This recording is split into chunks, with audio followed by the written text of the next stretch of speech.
Alright, what is going on, everyone? It is Foul Play here. Welcome back. We are playing some more Modern here today. Sorry about that camera. All fixed now. Today I figured we'd do something a little bit different. We're running around. We are picking up Mill this time. So obviously Mill is a relatively powerful deck that works off of milling your opponent's library instead of attacking their life total. So once they have 0 cards in their library, they go to their draw step, they lose. So yeah, pretty simple, pretty straightforward there. How are we going to do this? Now we have 8 creatures that mill 3 cards whenever a land enters off of the landfall. We've got the Rune Crab and the Hedron Crab there. Then we've got some mill spells. So the big one is Archive Trap here. So that's mill 13. The next big one is Glimpse, mills 10. You've also got Maddening Cacophony. I don't know. I can't say that. I don't know. Mesmeric Orb is an artifact, so whenever a permanent becomes untapped, that permanent's controller mills a card. So this is like continuous mill. Pretty strong. So these cards we're putting in the graveyard, we can exile anything away that might be important to our opponent. So with Surgical Extraction, we can do that by just paying life. Going to remove creatures with our Fatal Pushes, Bloodchief Thirst, which also hits some Planeswalkers. And once all that's said and done, we can refill our hand with Visions of Beyond and go again. Hit our opponent for more mill. It's quite an effective strategy because a lot of the time your opponent's decks don't deal that well with having a key piece removed from it. Alright, so sideboard wise, we've got Soul Guide Lantern for Graveyard Hate. We've actually got Lurrus in here as the companion to get back our creatures and our Mesmeric Orbs there. An extra Fatal Push for creature matchups, Aethergust for Titan matchup, Crypt Incursion for aggro matchup, Flaying Tendrils, and Damnation for aggro matchups as well. Same with Explosives. We've got this Baleful Strix over here. Sorry, Baleful Mastery over here. Mostly for like Heliod combo, I'm pretty sure. I looked at a few lists. But yeah, that works. We'll take this deck and we'll jump into a league, people. Alright, looks like we've got the right one selected. So yeah, it should be a lot of fun. I'm not sure like how amazing it is or not, but I think it's still solid. I don't think it's the most powerful deck in the format or anything. Alright, looks like I need to update my screen we're on to that one. Cool.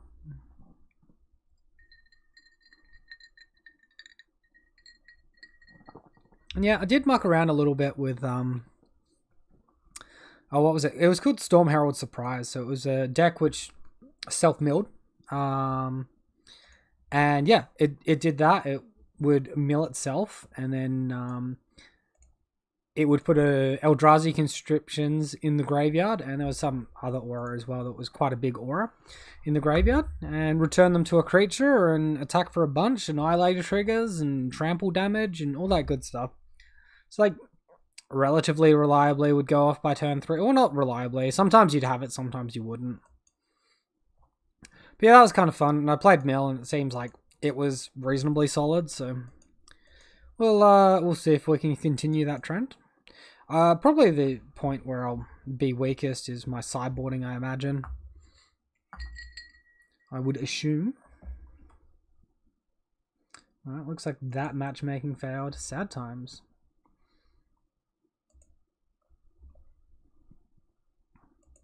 Also, I think I was having some bitrate issues while I was streaming, so apologies if you were affected by that.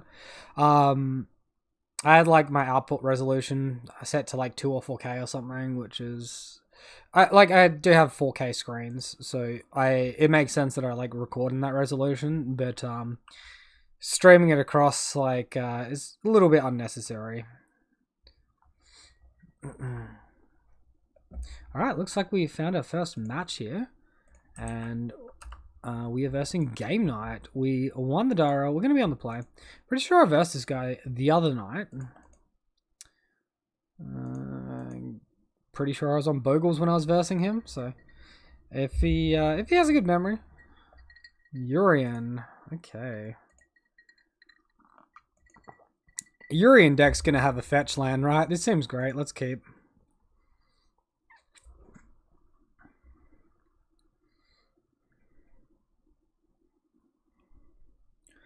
Says my opponent was last seen playing Heliod Company. I can't say that he's going to be on that with a Urian companion. Alright, let's shock this in. I think our hand's powerful enough that the life's not going to matter. And we might want to cycle the visions if our opponent goes for like a Thoughtseize. Alright, looks like it's just resolving. Alright, we draw a mountain. Okay. I've still got my Grixis mana base. Oh, that's really awkward. I've not got any red cards in the deck, and I've splashed for a few red things, including this basic mountain, which is really bad for us.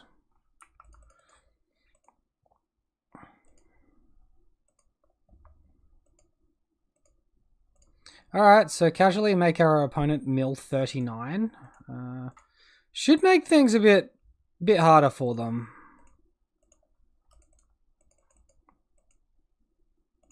Sorry, isn't this 13? Why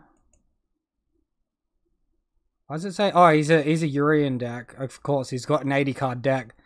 I was like sitting there thinking, yeah, all confused. Like, okay, we got there. We worked it out. Get a good look at our opponent's deck as well. Like, you pretty much go into sideboarding with extremely good information. Looks like my opponent's got some of the new Tameo in his deck as well. So, spells and abilities your opponent control can't cause you to discard cards or sacrifice permanents. Return a card from your graveyard to your hand, and where's the other one? Choose a non-land card, name, yeah, search, all that stuff. Okay. Well, that's fine. Well, we can just get... I'm not seeing like any land destruction here. Just get an island. Pass the turn. Of Light and Shadow. Recently finished your Bogles list. Awesome, man. Still debating if you'd run Leylines or Lurrus at the moment. What's the upside of each? You're leaning towards the Leylines. Okay. So, yeah, Light and Shadow. I don't think Leyline's that well placed at the moment, personally. Upsides of Lurrus is obviously you can get things back from your graveyard, and that's really nice. Pretty obvious upside. It gives you a lot of resilience against against decks that oh wow, this is crazy, we're going off, that remove you against sweeper effects like engineered explosives, things like that. It gives you game after that, right? What do I want to do here? We drew like everything except mana. It's a little bit embarrassing. Opponent could just be holding removal. I think just like shooting them for mill effects is fine. Upside of Leyline is obviously like you don't have to worry that much about burn or discard spells as much. I mean, realistically, in like a lot of the discard matchups, they're not really running Liliana of the Veil at the moment. So if you're on the play, it almost doesn't matter if you have Leyline or not against them. Like, it's probably still nice to have, but it's also not the most important thing. Yeah, it's sort of a toss-up. For a while, I also ran Leyline of Sanctity main deck, had Lurrus as a companion in the sideboard, but only as a companion potentially in games 2 or 3. I think that worked fine. I'm really liking the list I'm playing at the moment, so if you're playing online, I think that's a good starting point, unless there's something you really don't like about it. I know, that was pretty, like, all over the place. I'm sort of trying to concentrate on the game at the same time. Take an extra turn. Skip the untap step. Alright.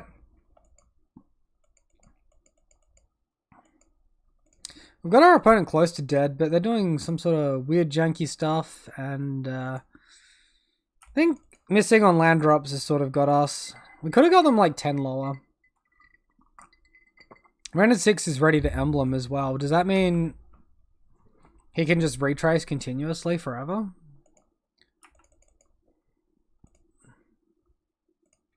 Alright, they've got Batman and Robin out on the field here now.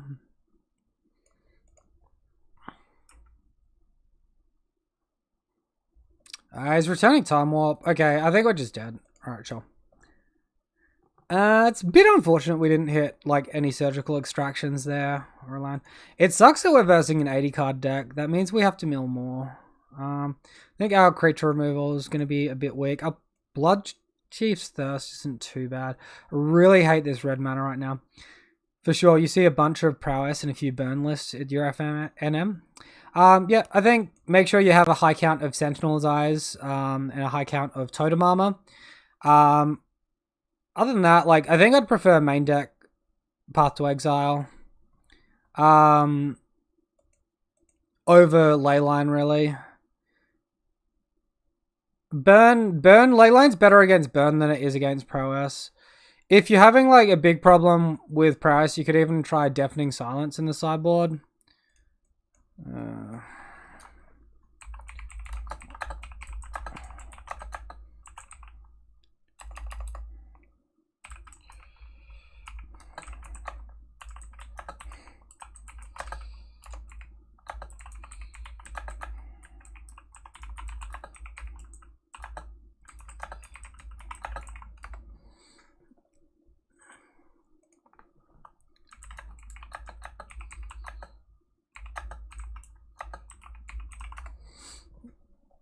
Alright, so we probably going to want like these Soul Guide Lanterns out of the sideboard. This feels like it's lagging a little bit. Crypto Incursion doesn't seem that impressive. I guess Engineered Explosives sort of does stuff. So target creature or planeswalker. Baleful Mastery does stuff.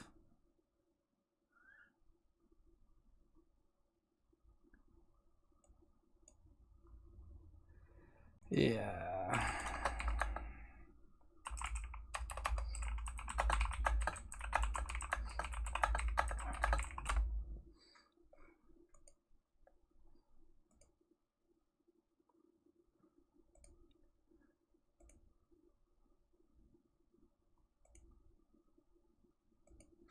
Not really sure what to take out here. Mesmeric Orb is like pretty reasonable. I think like Explosives is probably not where we want to be.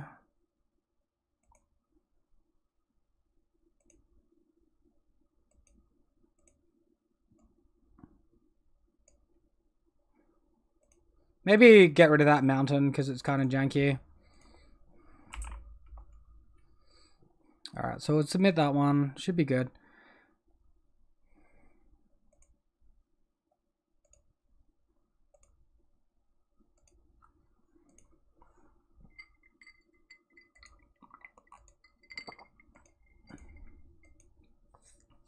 Alright, so we have good mostly good land here, which is fine. So I'm going to keep it. Whereabouts are you from, Light and Shadow? In the wonderful world are you from?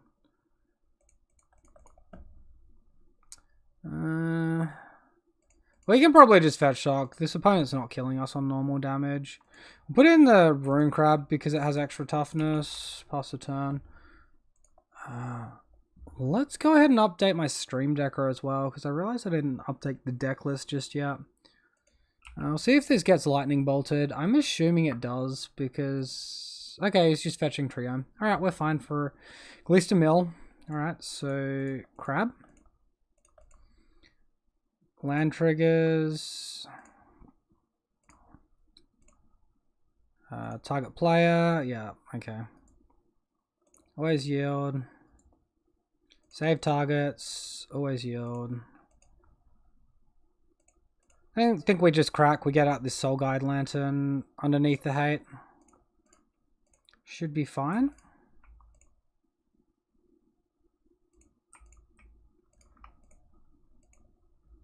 Anything from the graveyard we want to get rid of? I mean, if there's like a particular land, like maybe this Scalding Tarn could be good to him off Renin 6, we'll get rid of that. Alright.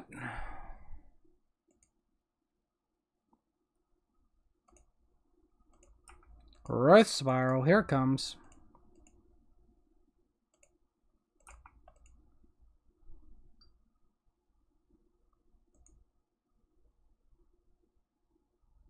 How do I upload a new deck? Home.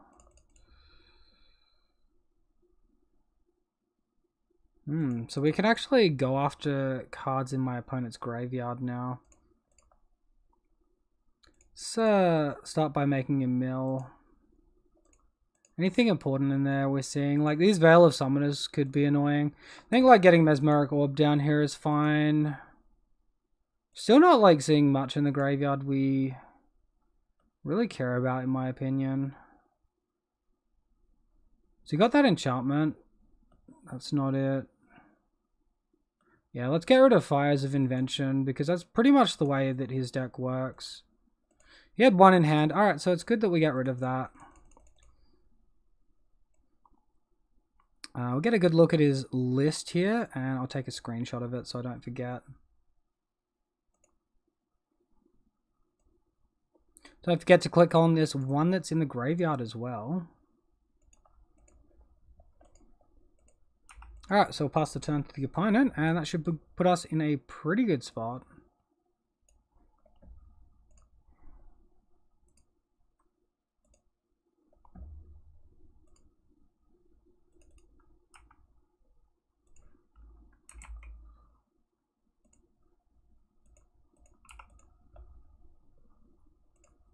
Alright, so that's all updated now. Sorry about that.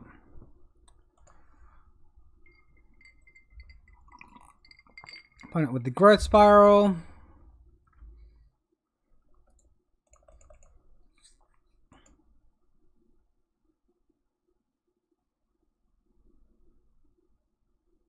This is like really not that impressive. What was in his hand? He had like double Jace, Tameo, Time Warp, Contemptible Creativity. Alright, so I guess we hold up Drown in the Lock. We can exile something from his graveyard. Just we get rid of whatever this creature is and ship the turn to them. Wait to draw something. If they don't like cast any spells, we won't need to Drown in the Lock. And we can like cycle the Soul Guide Lantern instead. I think we want to go ahead and counter this one. Should be mostly a no-brainer here.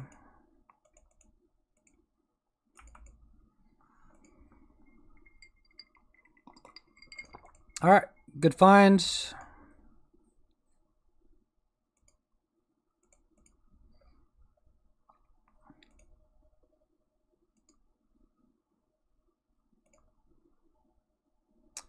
And we're probably at the point where we want to like put Lurrus to hand as well. Pass the turn. So our opponent can now cast a Jace. Doesn't do too much for them, really, I don't think.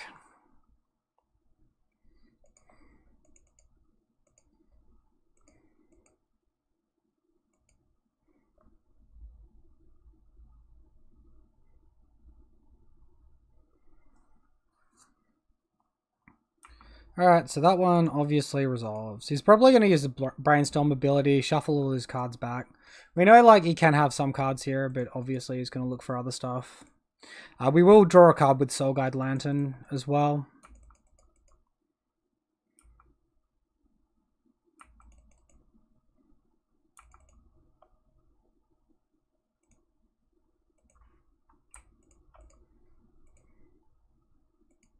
Another crab, great find. Let's see if we can hit lands. Another crab. A bit less great. You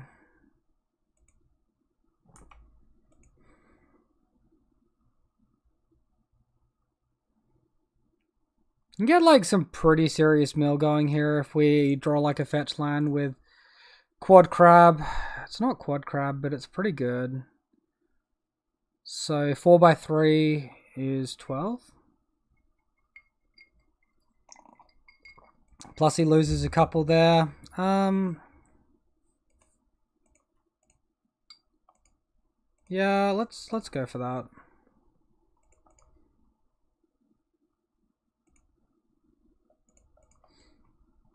Alright, all the triggers enter. All the triggers do their thing. And now we just pass the opponent. They untap, they mill 4, they go down to 14. So like I'll land off killing them at this point. It's pretty good. All they have is the J's. Oh, he's fate sealing us, I think. He's targeting us, right? He's fate sealing himself. Interesting. It's probably no longer referred to as a fate seal when that's the go, but we'll take it.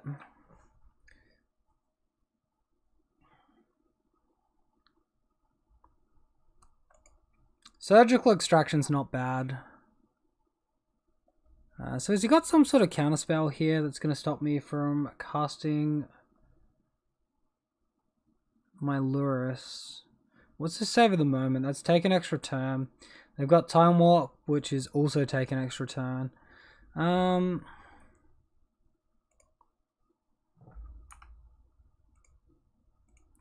let's throw down the Luris and see if it gets countered or not. That just like hard resolves. Okay. So we should be able to... Guess we go for the Soul Guide Lantern here. Exile.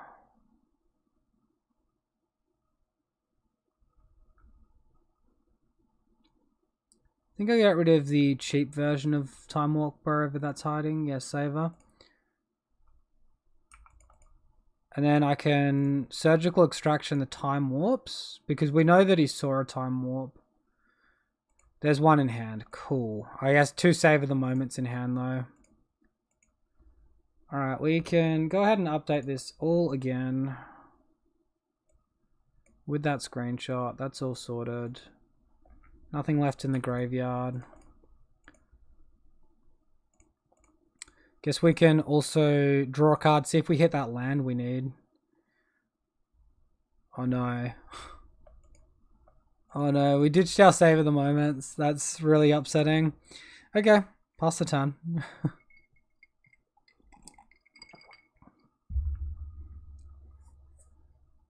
That's so annoying. He's got 2 in hand, 1 in his library. We could stop this like extra turn business. I guess after he casts it, we can exile it and take the next one. Cool. Opponent concedes. I felt like incredibly janky. Oh, we should really have Aether Gust here, actually.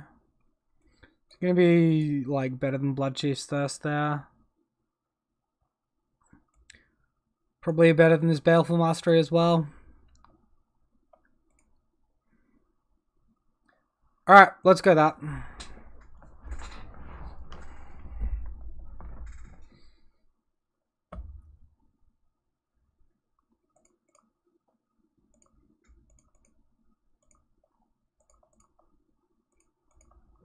We got the old no land treatment. So we're going to throw it. We'll keep this. It's got double crab. Seems really good. We can ditch a land. So I ditch Blood Crypt. We definitely want to keep a fetch land. And if we keep a blue land here, it means we can play double crab before we fetch land. Seems pretty good to me.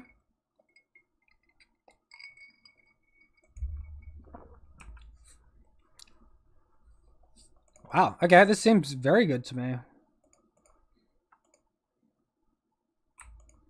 Alright, crab comes down, pass the turn.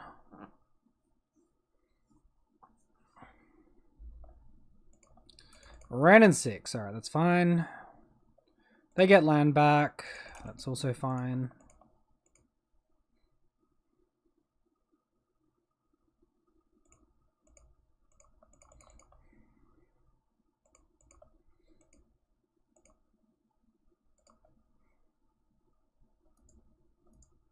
Save that target, always yield, always yield.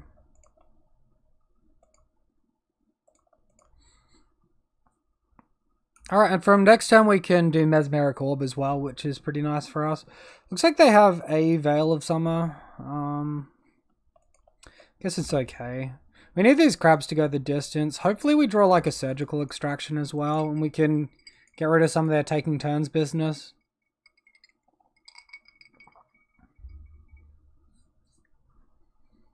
Otherwise they're just like gonna run in 6, like get Retrace, and it's going to be frustrating for us. We've got like no reason to crack this Polluted Delta in step really. If we draw another crab, we get like an extra 3 cards by running it slow. So yeah, you can bounce that, draw a card. Take it on the chin. It's like tapped out to do this as well.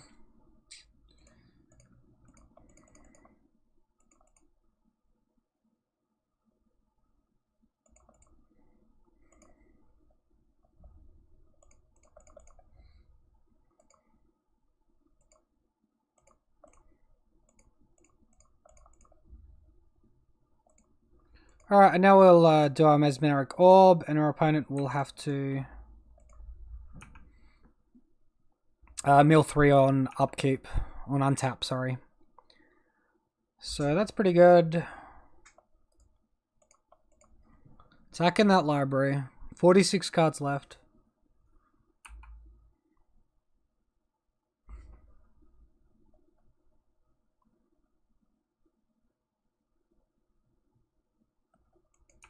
Right, so they're gonna like exile their goblin into that big flying red-white thing that we saw. Or they have the option to. Tamio, sure. Now they've got spells and abilities your opponents control can't cause you to discard cards or sacrifice permanents. What did he return with the Tamio just then? Transmogrify. Okay, that's kind of scary. Dude, if we could, like, actually just freaking draw something, that would be huge. This is crazy. We're literally only drawing land. And we'd have them down to, like, 20 cards in library, but unfortunately, they're an 80 card deck, so that's not really happening here.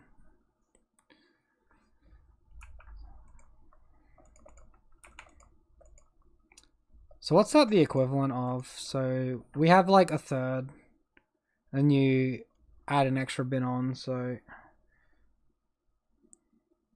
is that like the equivalent of like 28 life or something? Like imagine if you're a burn deck and versing someone with 28 life. Alright, he's gonna get this really disgusting creature now. In response to this transmogrify, I'm gonna crack this and hopefully we make him mill the creature so that he can't return it. Can't cheat out that 7 drop. That'd be really nice.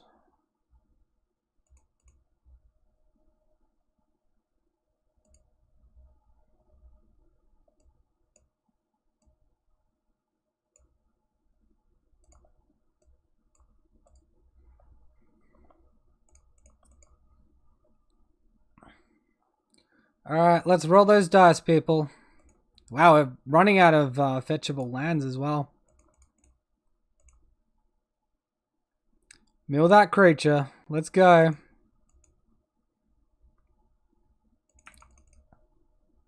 Does that work? I think that works.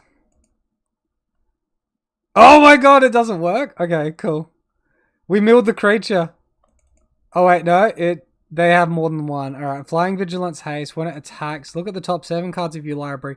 You may cast an instant or sorcery spell with mana value less than equal to its power. This is kind of scary. Haste Flying Vigilance. So they'll take an extra turn off of this guy. Time Warp. They will have to like ditch a whole bunch of cards though. Lame. That's really lame. Alright, I think he's got us.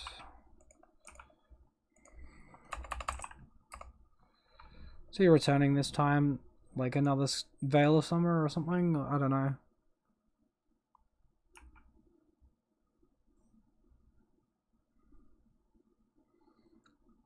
We're gonna get him solo, but we're gonna fall just short.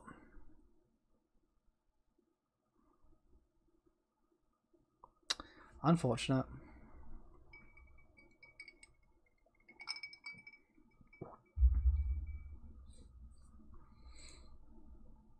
I probably could have sideboarded more optimally here. We've just got to be dead, right? What's...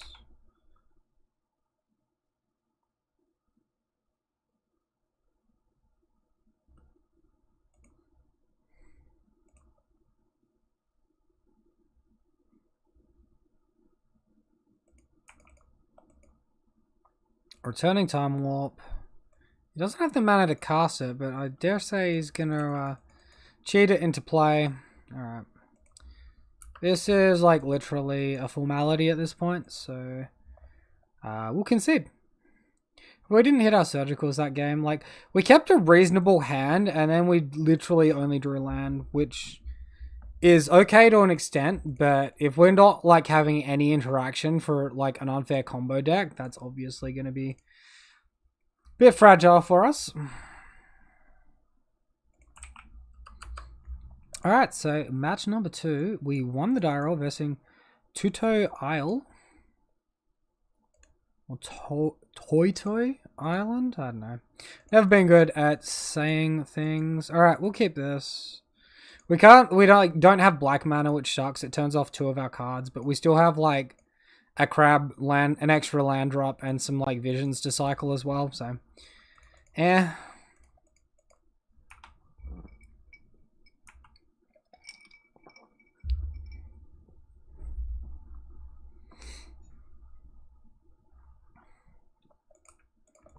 Alright, opponent Stomping Ground in taps. Let's visions. Look for that fetch land. Look for that black mana. Okay. Okay. Oh dear fucking god. This is not the matchup we're looking for. Holy crap. That's not good. It's not good at all.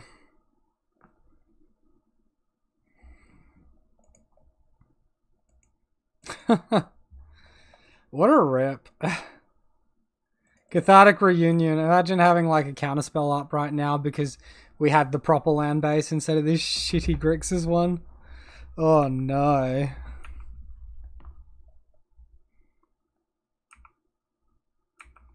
Well, I still think we just need to go ahead and cast this Visions and look for something better. Maybe we can drown in the lock. Oh my god, we hit the 4th Visions. What is this meme?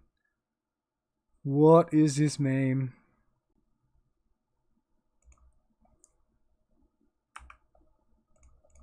Alright, Visions, finally. Jesus, man. And pass the turn. At least we have Archive Trap now. So, like, if they self-mill too far, I'm going to look to dump the rest of mine afterwards.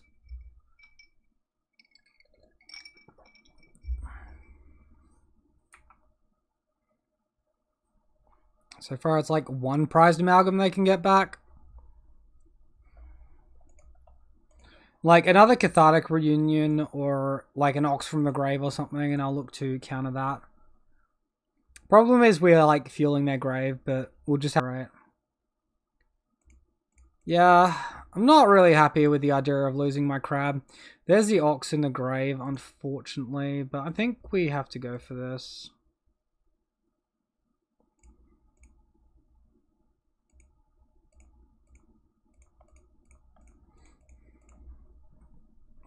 So like take 3 damage to save our guy and stop another 3 damage to phase.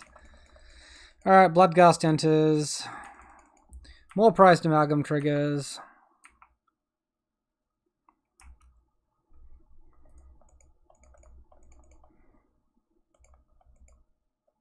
Didn't I yield to these? What's going on?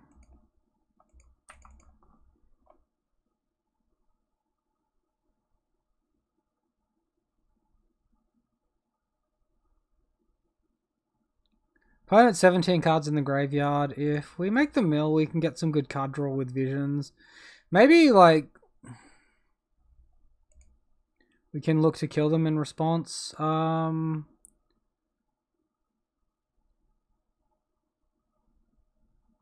It's like land shock feels like really risky to me though.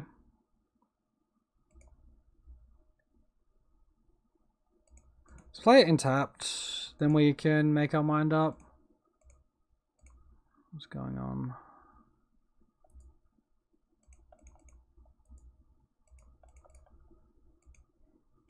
Creeping Chill, Nakumi, but at least like Creeping Chill isn't the most horrible thing in the world. It does like hurt our life total, so we might need to block whatever our opponent's doing.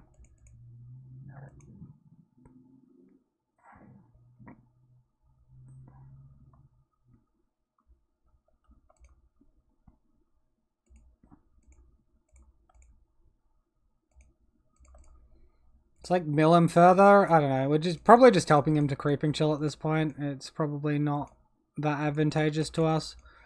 What's he got? All 4 creeping? No, 3 Creeping Chills in exile.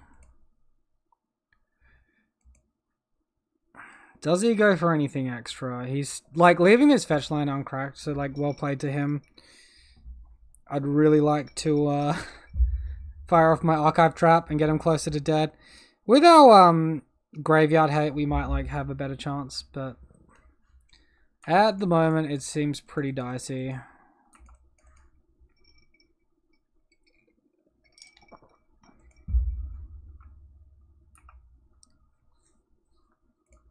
So if we block here and take 5, and then if like Creeping Hill's in hand and he can't cast it, then we're okay. We might get a spot.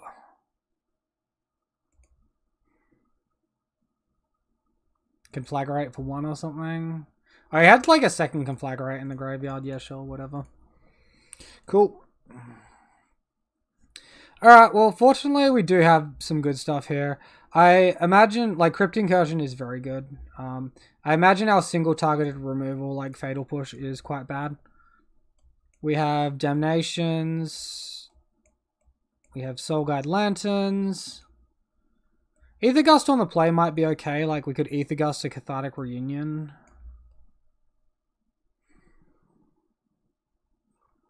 So that's less good than the other stuff though. Don't really care about exiling. Exiling a creature is like okay. Another Crypt Incursion is very nice to bring in. Flaying Tendrils is also nice. Alright, so Ether Gust just seems like way overboarding. As it is, we probably need to make room for something. So like Drown in the Lock is probably similar. Although like Drown in the Lock on the play seems okay.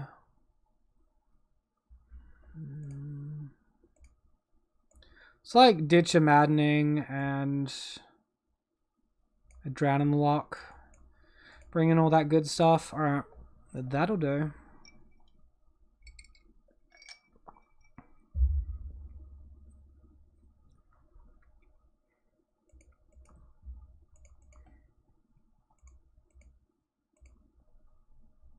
So, Crab, Graveyard Interaction, Null Spell? Okay, well, I guess it's probably about as good as it gets. We got like a bit of extra land than spells. Like, preferably, I think I'd want 1 more spell or 1 more crab or something. But it's not the most awful place to start.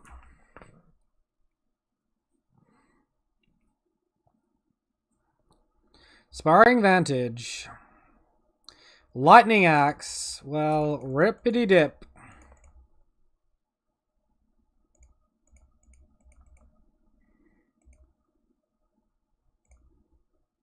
Get rid of that prized amalgam.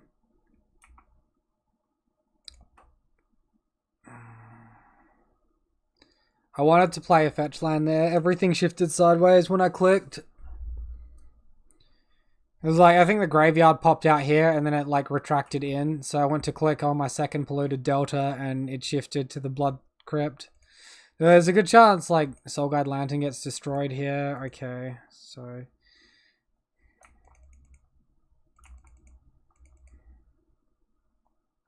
Alright, that's not too bad.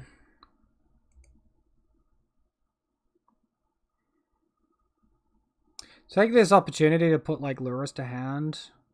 Then we can exile Graveyard if it gets too out of hand. I think that's fine.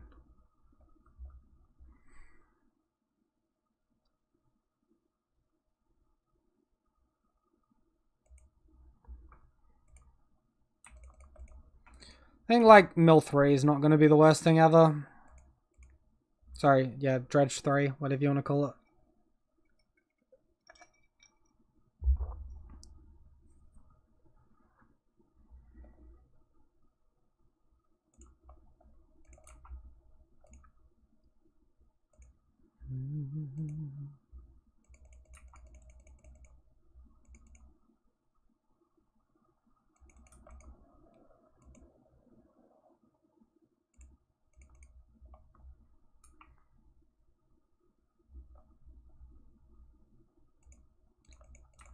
Alright, so nothing too sinister just yet.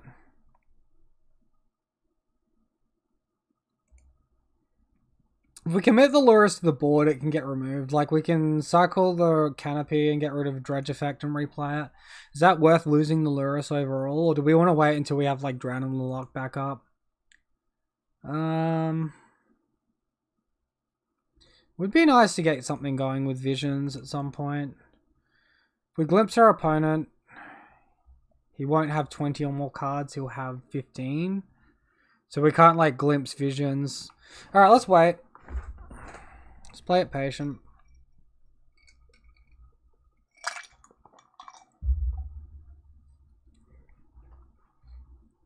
An Ancient Grudge just hit the grave, so in response to this Creeping Chill, I'm gonna exile my opponent's graveyard. And that way he can't Ancient Grudge my thing. And he loses the Creeping Chill trigger as well.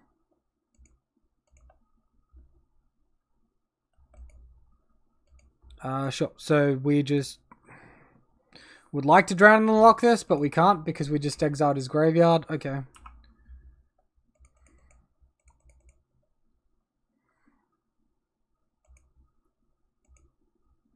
Alright, and here we go.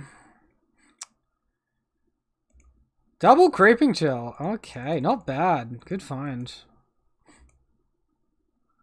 Because, Dredge really needed 8 copies of Cathartic Reunion, so they just printed this one for them. It's quite nice of Wizards realizing that.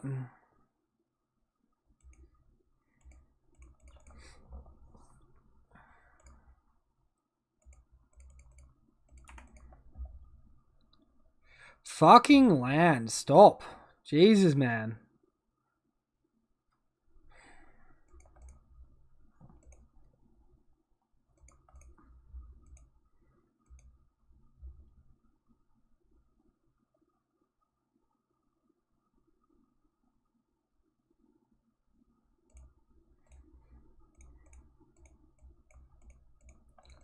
This, like, bad land base is really irritating.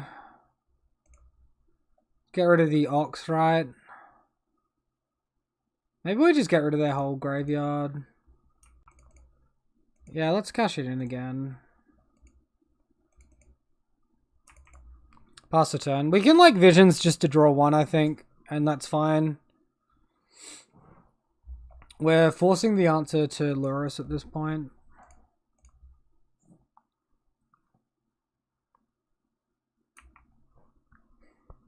Alright, let's see what sort of bonkers stuff he does here with this new Cathartic Reunion.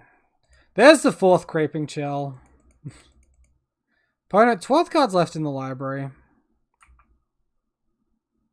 Glimpse is gonna be close.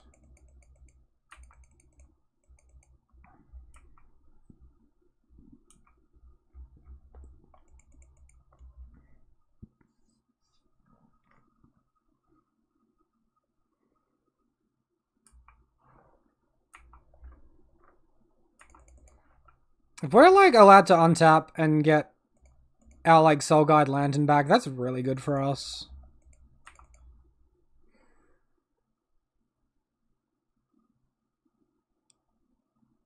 Sure.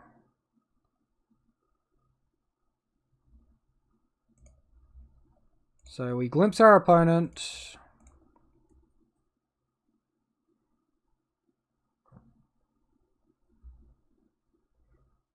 Then we can return our crab, land full trigger, and get there. So I think my opponent wanted to throw the towel in there. So Drown in the Lock might be worse if we can't hold it up for a turn 2 effect. So I think it might be worth taking out in this spot. I'd like explosives, but honestly, it's just not going to hit enough of their creatures, right?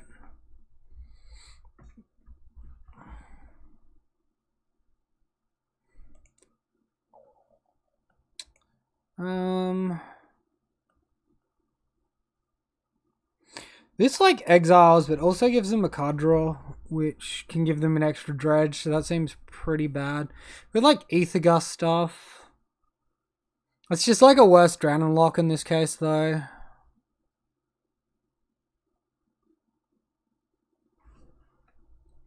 Alright, let's leave in 3 Drown and Lock.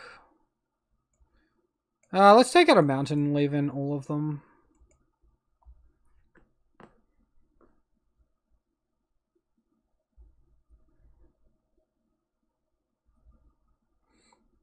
For a mill deck, it feels like I'm playing a lot of like cards that don't mill. Like, you got like a lot of permission in here, or like kill spells and things. So we got like a Tendrils and Orb. I mean, this doesn't seem good enough. This seems better. We got Crypt Incursion as well. That's great. Yeah, we'll keep this. We need to bottom a card. So is it Damnation or is it Archive Trap?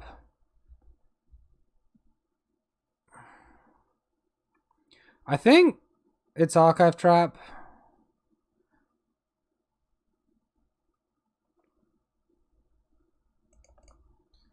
Alright, let's do it.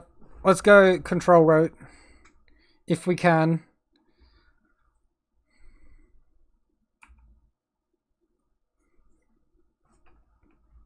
I really love the idea of Crypt Incursion, Drown the Lock. The crab's like an awkward thing, but it might distract our opponent for a while or something. We bottom the Archive Trap, we draw an Archive Trap. Okay, go team. I do kind of think we have to play crab here. I think. I'm definitely going to go and fix up this land base at the end of this. There's absolutely no reason to be supporting red. We could be running like the fast land as well. Enters untapped if you control like 3 or less land.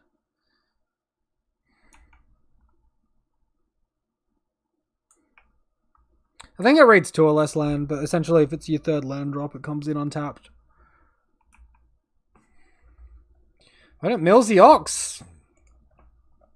Turn 2 Ox. I guess you have to escape 8, right? Yeah.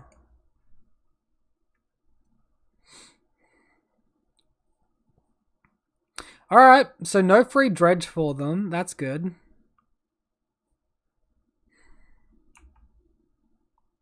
They're holding mana up.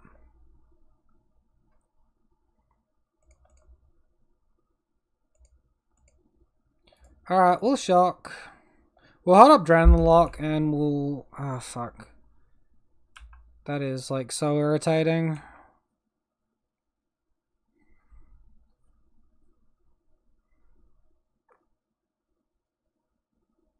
They're going to go for an Ox next turn, so if we can counter the escaped Ox, that's got to be good for us.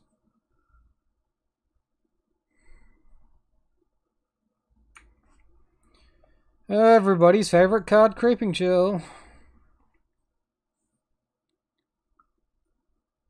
Not even activating Shriekhorn before he's going for this. That seems wrong to me, but maybe I'm missing something. Maybe he's saving Shriekhorn for like post-Soul Guide Lantern Graveyard Hate. That would be fair enough.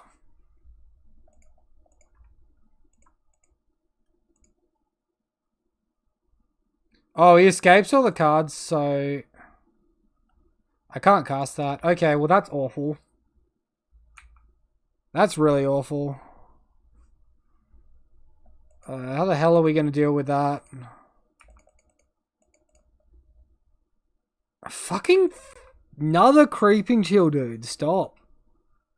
Just stop.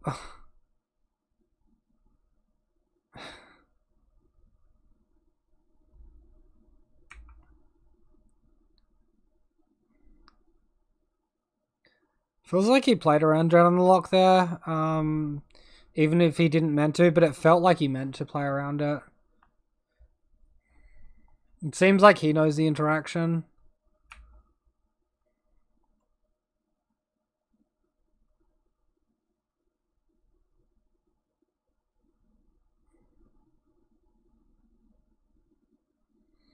We can kill the Ox. That doesn't help us hugely. If we could kill into Damnation, that's probably better.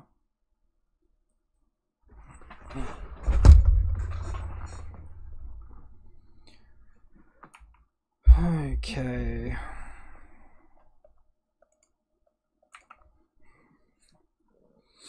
Oh, and the Bloodgust, and because he's hit, what, 3 creeping chills? Our life total is non-existent.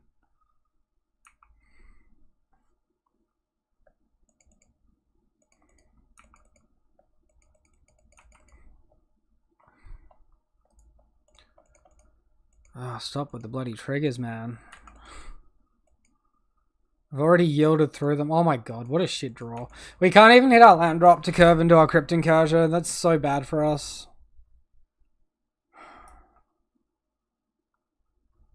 The hand like held so much promise, and then we just missed 2 land drops in a row. Well, it was our turn 3, so I guess we missed 1 land drop. He went off like crazy.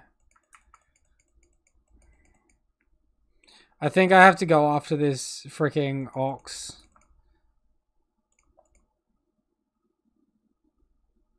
Even though it probably kills us when it comes down for the second time.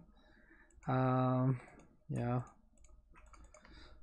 It feels like this one's just lost.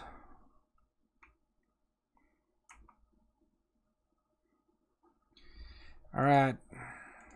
If we can somehow hit land, Crypt Incursion, gain a bunch of life, live a little bit longer, into a Damnation, we might have a shot.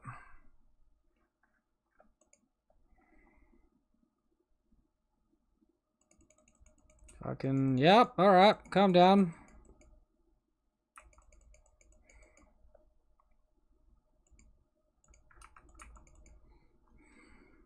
Cool. Alright, well we like literally drew the wrong half of our like deck there, so I mean, yeah, well. I want a cool variance, but I'm sure that's a bad matchup. Game 2 felt like really good when we were on the play, but then after that, it just felt pretty awful and awkward.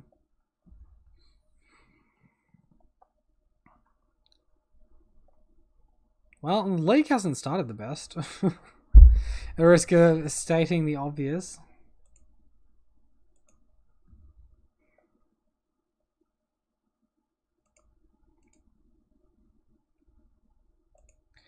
Yeah, hopefully we can pick it up for rounds 3 through 5. And either way, I think I'm just going to go back to Bogles after this league's over. Do the normal thing that we do.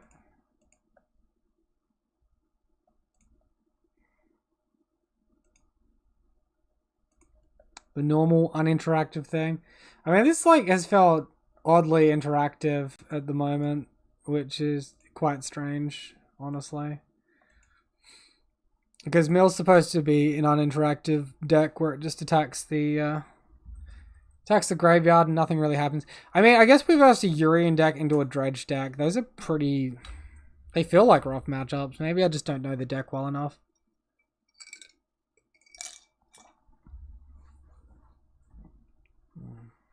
Freaking triple creeping chill though, my goodness. How much land are we running? 22. I might as well like just update the land base, right?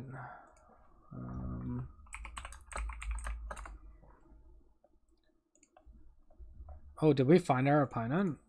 Yeah, we did. Cool. Yeah, so like we don't have any Dark Slick Shores. We don't have any Field of Runes. It's like really big oversight on our part. Alright, so game 3, won the die roll versus Boulderer. And Gear Bear, you've been watching your YouTube videos to learn Bogles. Glad to be able to watch you live. Good to have you here, man. Thanks for coming and checking it out. You've been playing Magic for long? This seems fine. I'm going to keep. The fact that we have a counterspell, but we also have like good interaction here with the surgical extraction, mesmeric orb, repeating effect. What drew you to Bogles?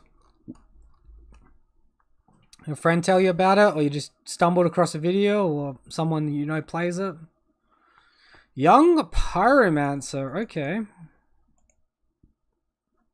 Crab is right on time. Nope, started in January. So you're new to Magic altogether, or you're new to Modern? Let's get this one down. Grixis Pyro. Oh, well, they've got Draenlock, they've got Cryptic. Interesting stuff.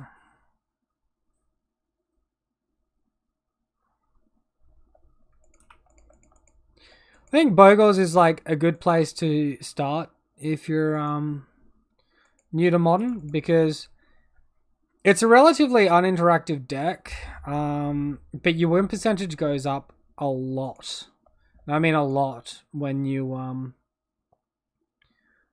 start to be like get good at predicting what your opponent has and does. I think we like Surgical Extraction the Draenlock here. See what the response is. We've got a second Mesmeric Orb, which is fine. So we'll pay life for Surgical there, of course. I kind of want to see what his hand is as well, because that's going to help my decision making.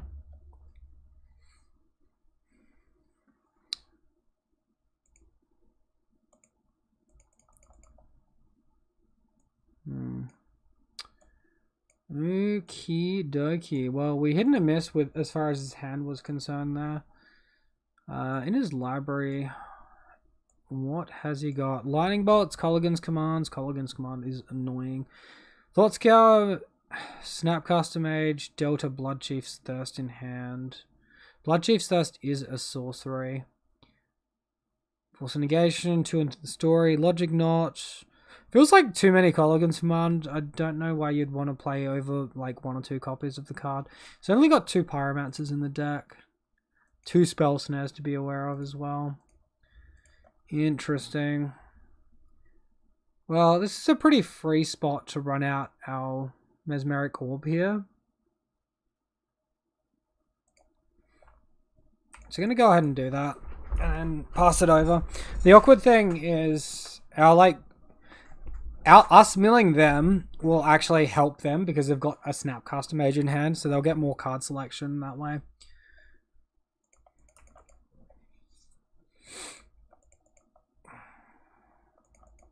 I think this is an okay spot. Yield.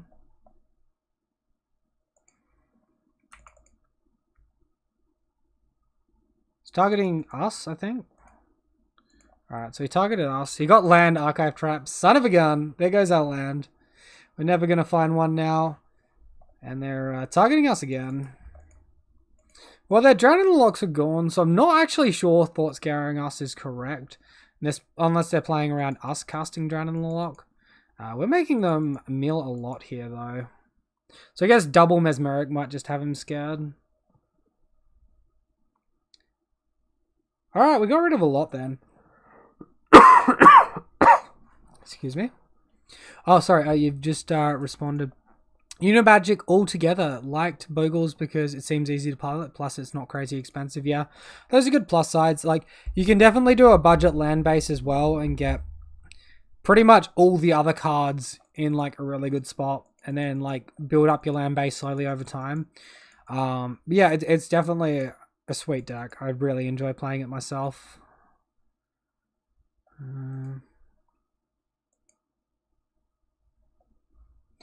So he's ditched Thought Scour. We've missed a land drop here. We can't quite like visions into stuff. We probably want to make a move before he has Snapcaster Cryptic up. He has 2 cards we don't know about.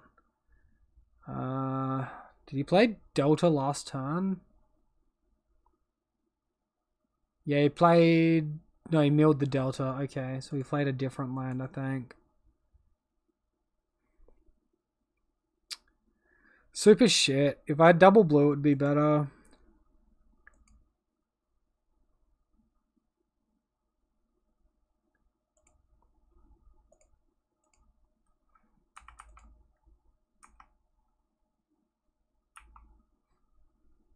I might just go to my end step and cast Ground in the Lock. It could be wrong. I'm gonna like make him have the counterspell though, I think. I'm very scared of like these Pyromancer tokens just taking over the game like crazy, so if I can get rid of this here, I will. He's drawn the fucking Spell Snare, of course he has. Oh, that's so bad for us. Yikes.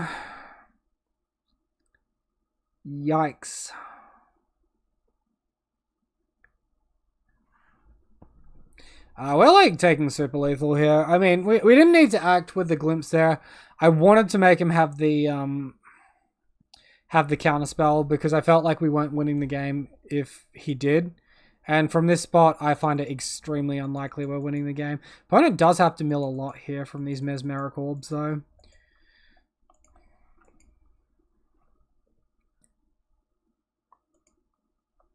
We might be able to get him to upkeep triggers as long as he doesn't like have Lightning Bolt or Snapcast Lightning Bolt or something.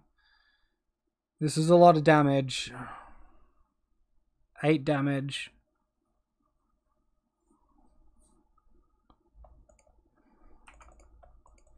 What's your favorite deck at the moment, Gerber? If you like, because obviously you've versed a few decks. Is there one that you've versed that you've enjoyed? Jeez. Cool. Well, we never hit our 3rd land drop. That's really awkward. Really awkward. I think we got to like turn 5 without hitting our 2nd land drop. So lame.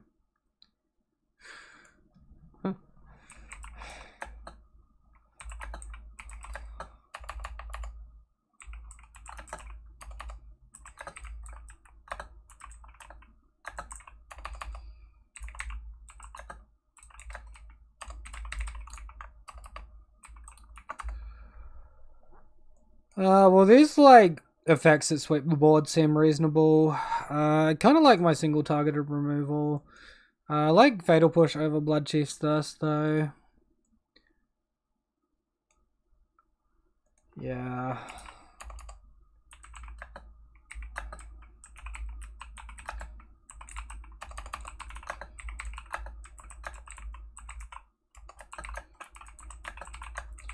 Yeah, so for those of you that don't know, I did have red in the deck, and yeah, I just said the wrong list and forgot to change out the land and everything. Yeah, indeed.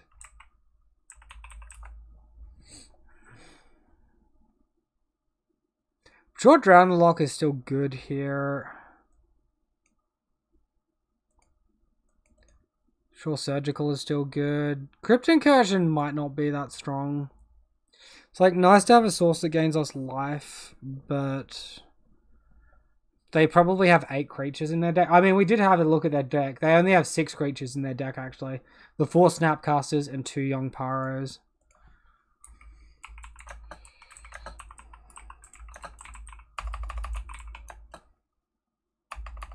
I can't spell, apparently.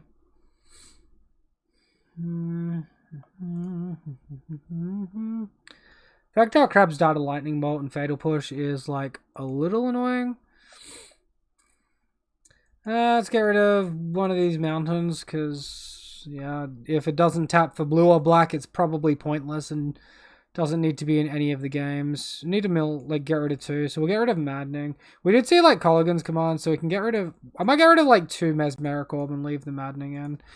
So I got your local game store has an interesting lands deck. Seemed interesting to you because it seems to be a homebrew. Okay, what's the idea? What particular lands is it using? Brews are always a lot of fun. So now we've got like a one lander. I think we keep it though. We have Crab, we have Archive Trap, we have Surgical. Explosives is okay too.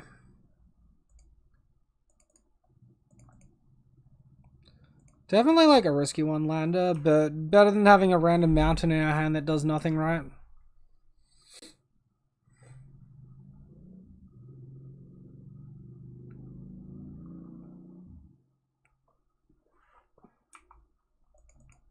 Goodbye. Goodbye, Krabby.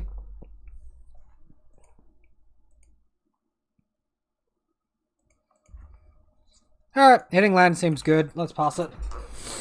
We hold on to explosives. We might need to like explosives for 0. And then like pop all the pyromancer tokens. Doesn't look like that pressing though. It's got Dryad and Valakut, but you don't think that's the main win condition. Okay. Yeah, there's like a few Valakut decks out there. There's like a 4 or 5 color deck that happens and just runs like a whole bunch of random stuff. We probably want to lure us to hand here. And we're going to need double black as well. So I'm just going to like self-deal way too much damage here. Just because I actually want to have access to playing all my spells later on. So lure us to hand there seems like a good spot. Opponent Thought Scour targeting me. Look at our graveyard go. Oh, crab to the grave. We can always get crabs back with Lurus as well. I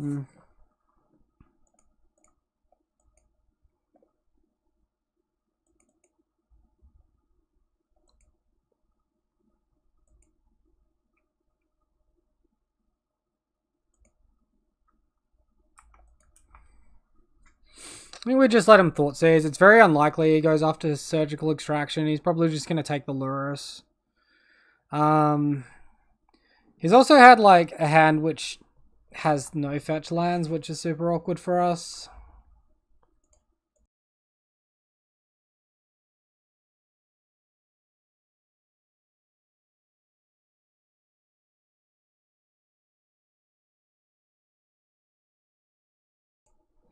Well, he's got a decision ahead of him. Like, this is heavy on the interaction and not much else. He takes Lurus. Makes sense.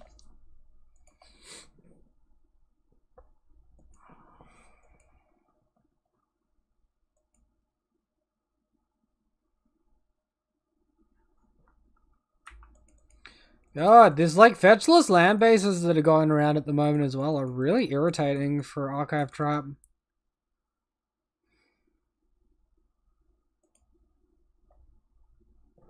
Could like just play that for mana next turn. Fatal Push right on time. Alright, pass it. He's gonna want to like commit a win condition at some point, or else we're just gonna draw stuff. A random like Entome wouldn't be like super bad for us. Rum's Omnath Locust. Okay, sure. So it probably has like some Ren and 6 in there as well. Some growth decks. I've seen that deck online a bit. Runs like a couple of like Jace as well. It's like a little bit all over the place with everything. But definitely know the one you're talking about though. Although the you mean Dryad of Elysian Grove? I thought you meant Dryad Arbor. My bad. All that Bogle's talk got me focused on the wrong thing. Targeting Thought Scour. I mean, we can like just Surgical in response, which I think is like good enough here. Might as well have a look at what we're versing to.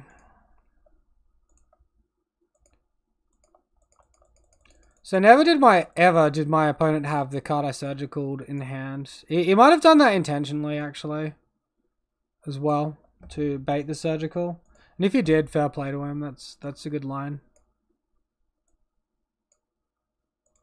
Sure. So his hand is Dragon Lock, Colligan's Command, Lightning Bolt.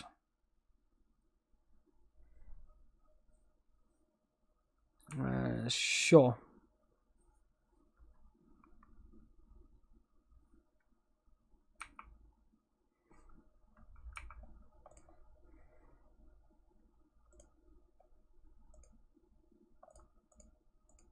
Alright, let's attack that Snappy. He can like Dragon Lock this. It's not the best value.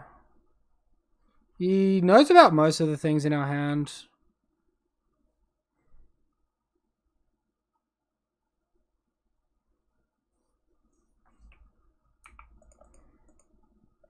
Slime can stay where it is. I do want to go after my opponent's graveyard if I draw a creature card thing. Okay, we just draw that. That's pretty bad. My opponent has 8 fetch lands in the deck and he doesn't hit a single one of them. Seems typical. Been playing small tournaments at your local game store with Bogles first week. You got beat up by humans. Last week you got second out of 9. That's pretty good. Second's really good, man. That's pretty good, pretty quick time to like if you're that new, getting second in that time period is not a bad achievement. Humans can definitely be a tricky matchup. I find Sentinel's Eyes helps a lot, but like if you're having problems with humans, you probably want Torporob in your deck. Torporob's really good in the matchup. I'm just gonna crack this to preserve life a little bit, because like I'm almost at the stage where my fetches mean I'm fetch shocking, and not the biggest fan of that. I'm still drawing like all my non-mill spells, which is super weird.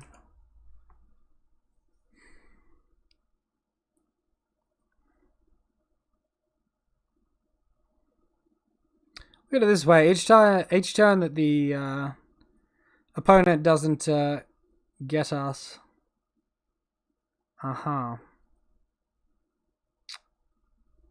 Right. So we can like drown in the lock this, then they drown in the lock, our drown in the lock. And then we can archive trap them.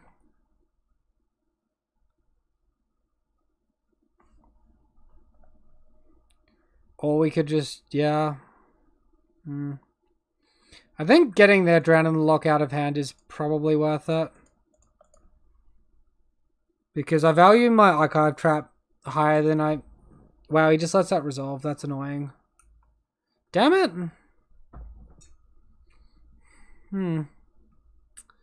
Weird.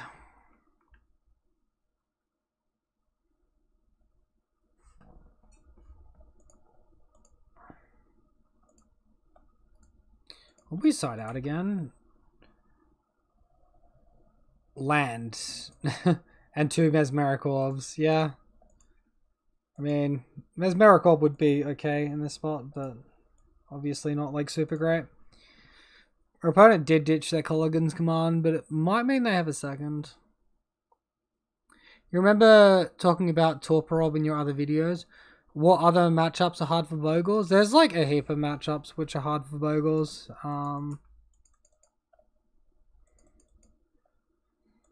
Like, Smallpox is probably our worst matchup, or like an 8-rack deck that runs Smallpox. The Esper Control matchup is really hard because Kaya's Gale gets past our Leyline of Sanctity, which is really bad for us. I want to like exile my own graveyard. Did I not bring in graveyard hate here? I feel like I really should have. This game is like very, very patient at the moment. Amulet Titan is like heavily favored to Amulet. Dredge is like a good matchup for us.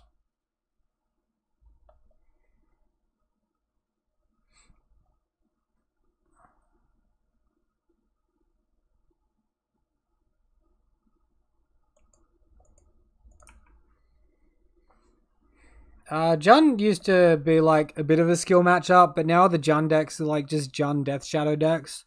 And they run Lurrus as a companion, so you don't have to worry about Liliana of the Veil. I find like Hate Bears to be a difficult matchup as well. Okay, that's better. That's a good find. I think I'll cast Glimpse here. Maybe not. Maybe I'll end step Archive Trap him, and if he counters it, then we can Glimpse during our turn, next turn. What's he going for? 4 mana. Into the Story?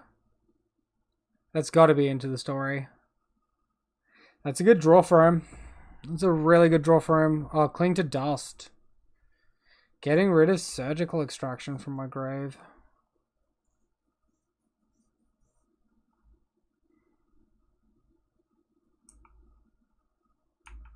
Sure. I don't know. There's a lot of matchups which are hard for Bogles.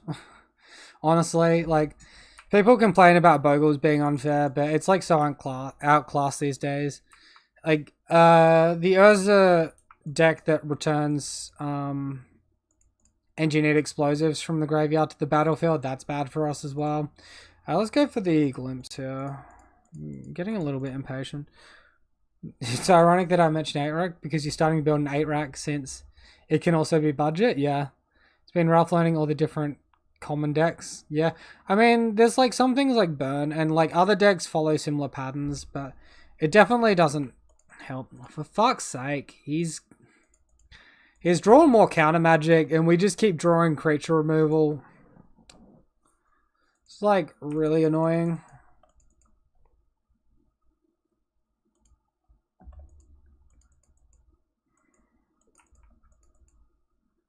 Just want to pack this one in at this point, honestly.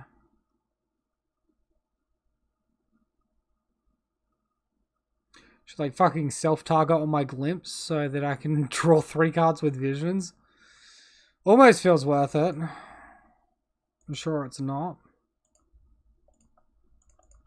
Let's get that out of our opponent's hand.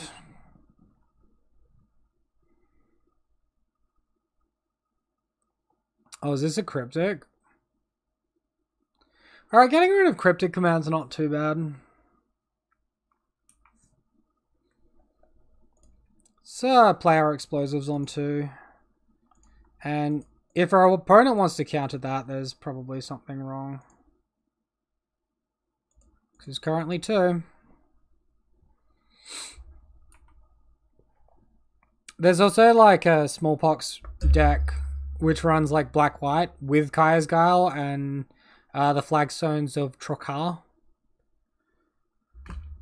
Fucking incredible, dude. How do you do it? My freaking goodness.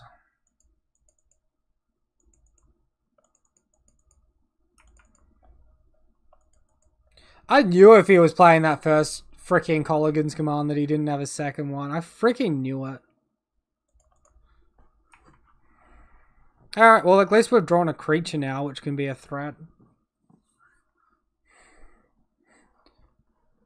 It's probably not best going for visions there, but honestly I just want to resolve the spell at this point. Our opponent's just way ahead in pretty much every regard. Double Archive Trap is good though, that's 26 cards. If our opponent will ever fetch, playing very cautious at the moment, understandably. There it is. Like, so many matchups is, like, correct to put Lurrus into your hand early on, and then, like, my opponent just has the fucking discard spell he's been holding for his turn 3. For exactly that spot. That's, like, so frustrating. He did nothing turns 1 or 2. We're getting, like, absolutely slapped about. Imagine having, like, Veil of Summer in this matchup. That would feel so good, but, you know, we have, like, literally fucking nothing, so opponent gets rid of everything that is not Cryptic Command. Do you think that could mean he has a Snapcaster Mage in hand, Chad? I mean, if I was a wagering man, I'd probably bet that way. Do I play much Paper Magic? Yeah, not really anymore, Gerber. I used to play a lot, but I haven't played that much since I started like YouTube. in paper because like I just play online and then like I'm playing like 3 leagues a week, which is like 15 matches, and it's probably like if you do like a 4 match FNM, I'm doing like more than like 3 FNMs, and yeah, just not really feeling. If there were like bigger tournaments that were important, like GBTs and things like that, I probably would, but because there's like really no incentive at the moment, I can't be bothered playing paper. I have like a huge collection though. I have like Bogles, I have humans, I have spirits, I have like half a Jund, I have half of Tron. Like I have an absurd number of decks that I just never do anything with. We keep drawing these crabs and never like anything else. It's awkward here. Goodness, what kill spell have you got this time, opponent? Another Colligan's command? Fuck's sake, dude. Just fucking crack your land, dude. Stop. Ugh. I just want to be able to fucking cast a freaking spell. Alright, we're just gonna fucking pack this in. This is sad. I might try like one more match. If we lose that, we're just gonna like drop pretty well. So we couldn't even get close to winning a game there.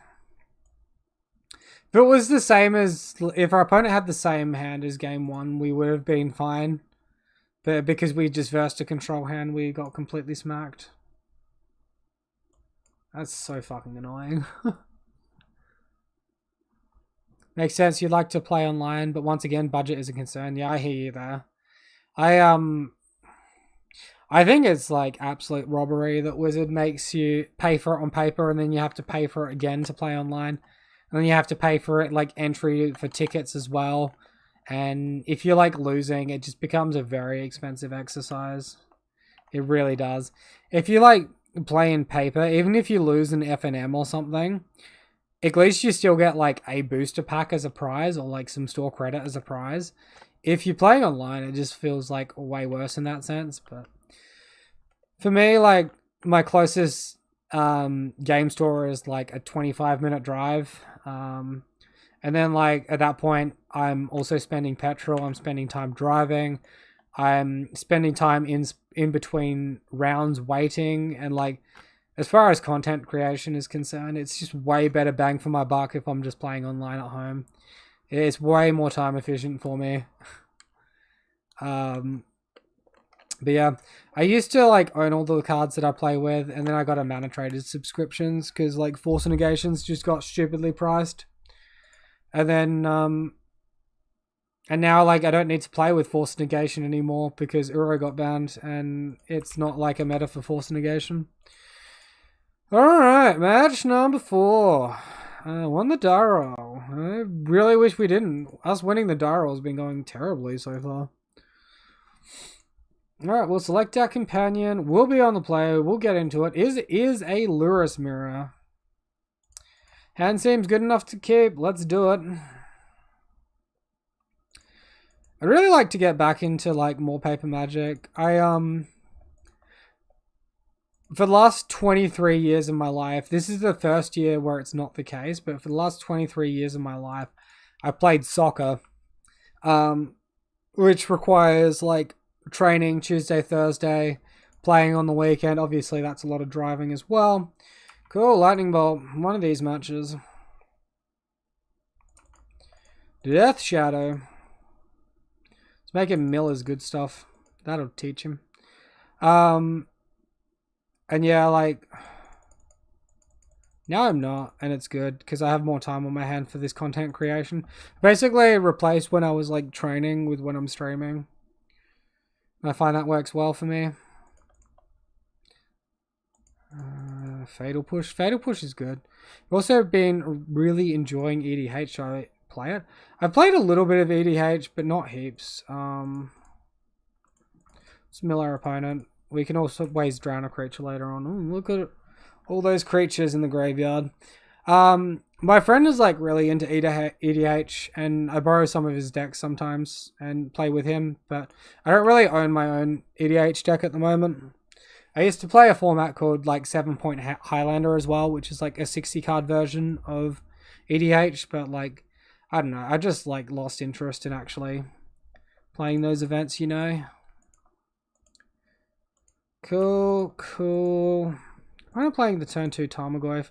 We're like double drown the lock here, which is fine. We miss a land drop, which is not super fine, but that's okay. We can like either drown and lock, or we can like fatal push plus visions. Seems okay. I'm not going to Mesmeric Orb here. I'm going to hold up interaction. It's pretty likely my opponent just goes to attacks. This looks like, obviously, Jun Shadow. They're running the Monastery Swiftspears, which means they probably aren't running the Hex Drinkers, because it's a choice between Swiftspear and Hex Drinker here. The benefit to Hex Drinker is it's better against Core Firewalker, or whatever that card is people play. Thoughtseers target me.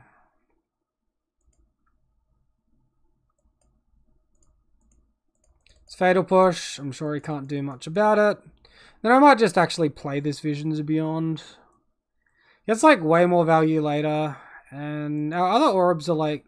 Our other effects are like sort of overlapping, honestly. Alright. Opponent gets the choice between Drown in the Lock or Mesmeric Orb. And we got triple Drown in the Lock here. Unfortunately, we're going to do a really rubbish job of milling our opponent with this hand. We can like kill their creatures for days.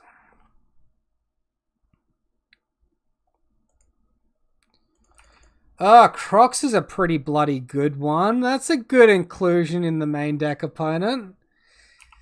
It's definitely not like tiered list, but it's fucking amazing against me. Cool, we actually hit like some interaction, which is nice.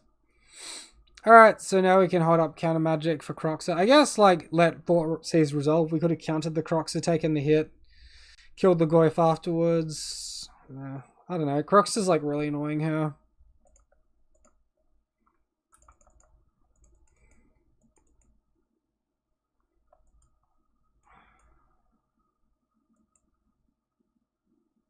Like, keeps coming back, which is an issue, too.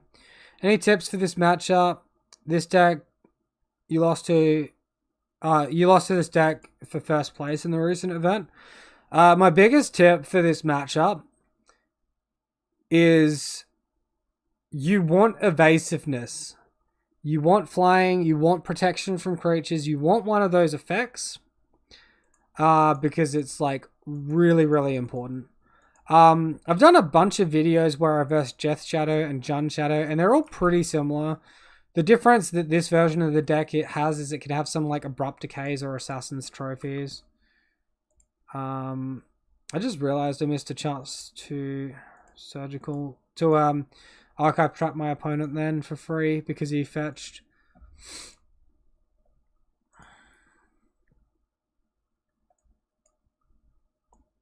But yeah, like obviously Leyline of Sanctity is really good when you're on the play. But when you're on the draw, it's less good. You probably want, like, Totem Armor as well. Totem Armor plays really well with your Sentinel's Eyes.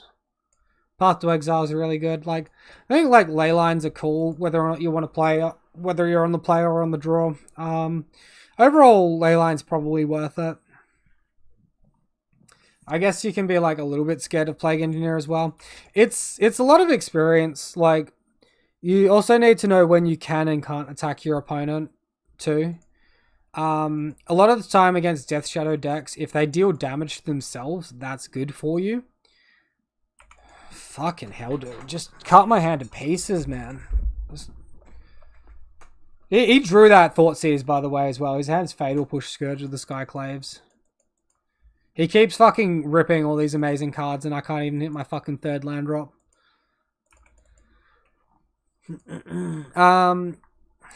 Yeah. So, like, if they deal all the damage, then, like, you have an easier time. If they don't, then you have a harder time. Here comes Scourge, ready to ruin the day.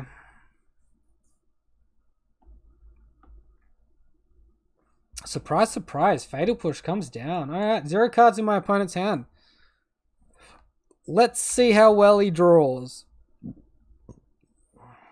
Probably better than us. I mean... Pretty sure we're not that close to casting Lura still.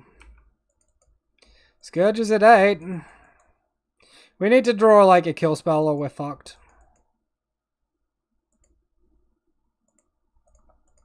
Mill our opponent, I suppose. Honestly, it's probably helping them at this point. We know their entire list. As it presumed, no Hexdrinker.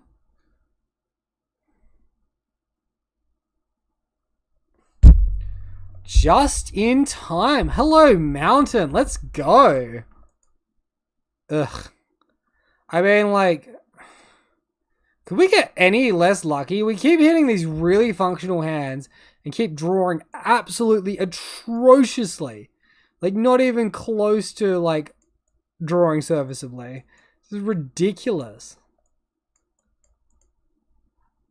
Alright, so all these effects are reasonable. Aethergust is even reasonable as well, as is Baleful Mastery. It's probably more meant for Death Shot. Drown the Lock is good, it's counter and kill.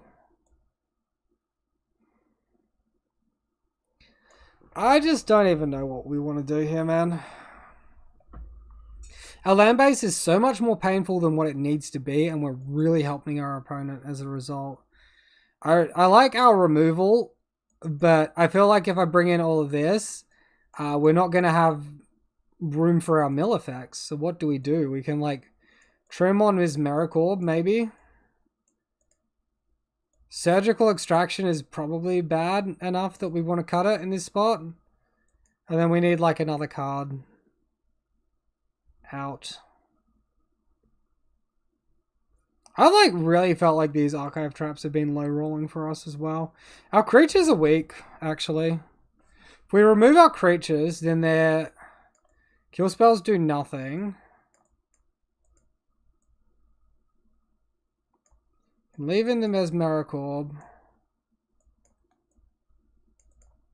Then we can bring in Graveyard Hate, which helps to deal with Tarmogoyf and Croxer. That seems better. We lose like so much by not having mill creatures though. I don't know.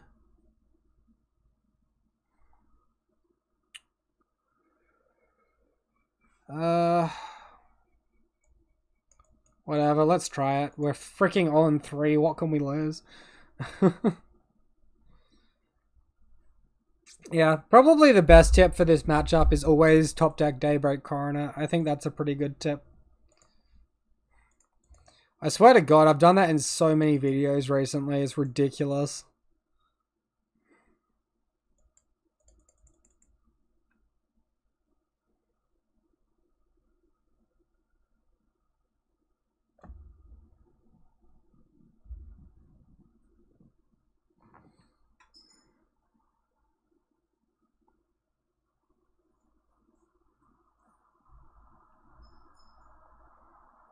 Alright, well, opponent's AFK at the moment, which is unfortunate. What's your list looking like at the moment, Gerber? I'll like have a look and I'll give you some advice if you tell me a little bit more about your meta, because there was a lot of prize, a lot of burn, and you lost to John Shadow. John Shadow did well to get up to the top in like in a burn meta. That's pretty good. I can see, like, if those are 3 of the main decks at your shop, though, like, why you're thinking main deck Leyline. I think that's, like, reasonable. You can also just, like, main deck a lot of Pathso as well, which is also reasonable. I think you probably get more value out of the Leylines. Especially game 1. Yeah, it's probably a good meta for main deck Leyline, actually, mate.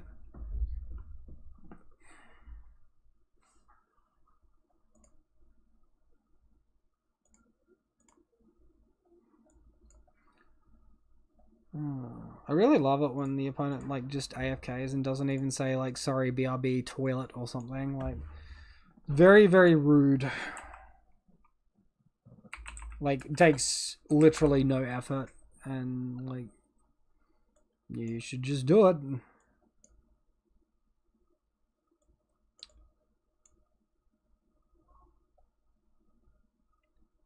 Field of Rune. Fill up with 4.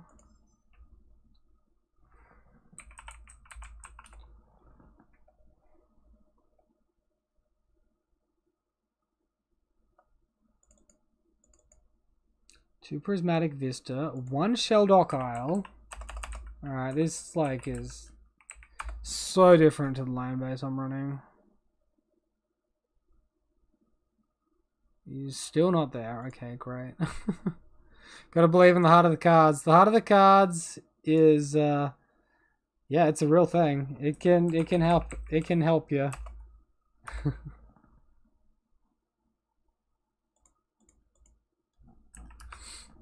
Not much burn actually. You actually had Tron, Rakdos discard, Esper control, lands, and some other cards you don't remember. Yeah, okay.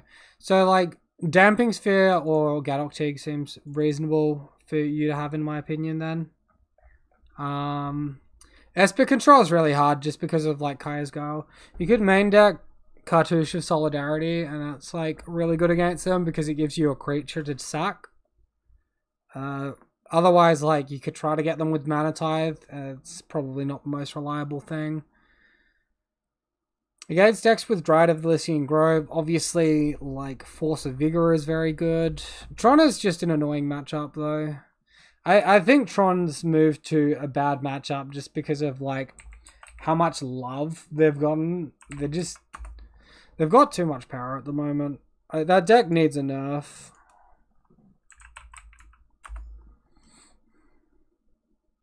It really does need a nerf. Like, Tron is just gets to do way too much for, like, no cost whatsoever.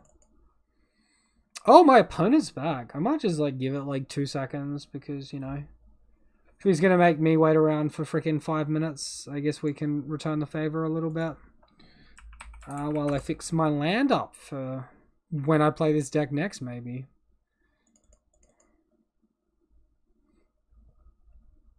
And then, like, I assume he doesn't play the Bloodstained Myers. So we got, like, 25 land there. Maybe Polluted Deltas are on 4, 3, 2. Okay, whatever. Alright, well, we won't be too crude. We'll get back into it. They probably, like, have hand destruction. This doesn't really do that much. I'm going to mulligan. For a hand that, like, does something. Alright. I feel like this is a better keep, but it also, like, it's just a control hand. We're not milling. Opponent keeps a 7. Look out, people. What did my opponent's deck have? It had, like, a whole bunch of 2 mana creatures, right? And then the Swift Spears on 1.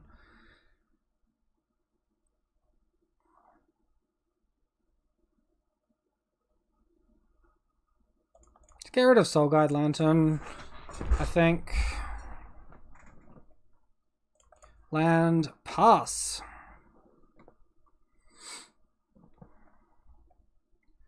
Okay, well, should be okay. I like really want to just get this win. Just because my opponent just nicking off really is like peeved me off a bit here. You're on 4 Coronet, 1 Dryad Arbor, 4 Ethereal Armor, 3 Forest, 4 Glade Cover Scout, 3 Grispoon, 2 Horizon Canopy, 4 Hyena Umbra, 3 Core Firewalker.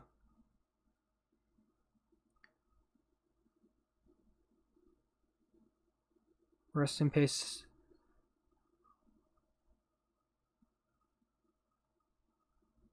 Alright, that's sort of interesting. Main deck Core Firewalker is all interesting. If you are in a Burn and Shadow meta, I think it's okay.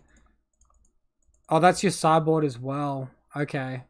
Okay, that makes more sense, I think. It's like looking and very confused.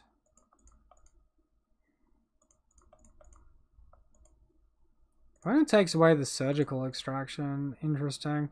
Let's just go ahead and play an Explosives on 2.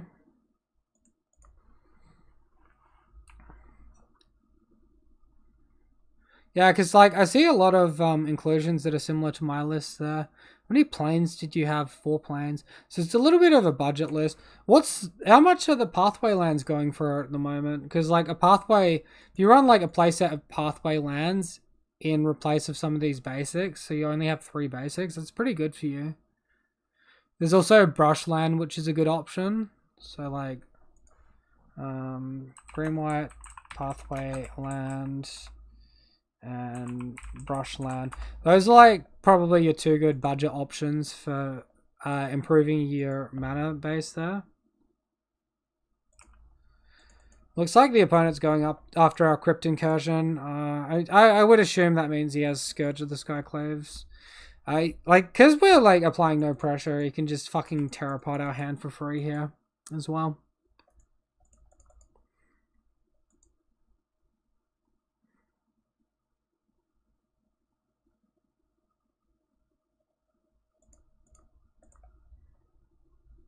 So Soulguide Lancing away the Mishra's Bobble so they can't return it with Lurrus later. And then I think we can play an Explosives on one and pass the turn.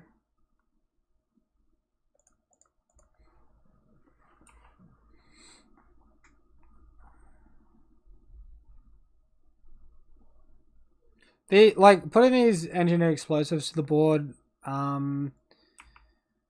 allows them to be like removed by effects, but it also stops them from being discarded. Like, he's just had 3 discard effects and he's literally done nothing else this game, so you know. We know what our opponent's prerogative is. He actually thought seized away the Surgical Extraction, which is interesting. Scourge of the Skyclaves. Well, that didn't take long.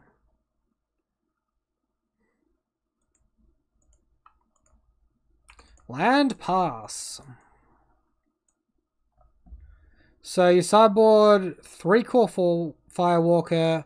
I'm gonna guess 4 ley lines. So that makes up 7 cards. 3 Rest in Peace makes up 10. You got like some Spirit Mantles in the sideboard or not? That's like a lot for main deck. If you're running that many main deck, I would say you probably want to think about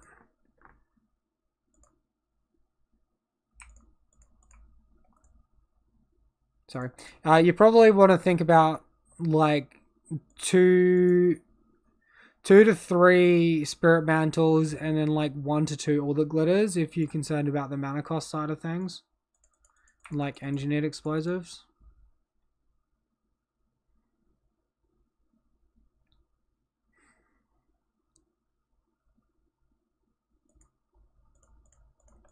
Let's get this Mesmeric Orb down. We can exile our opponent's graveyard. It's going to force the untap. Yeah, you side a few Spirit Mantle and Spirit Dancer. Okay.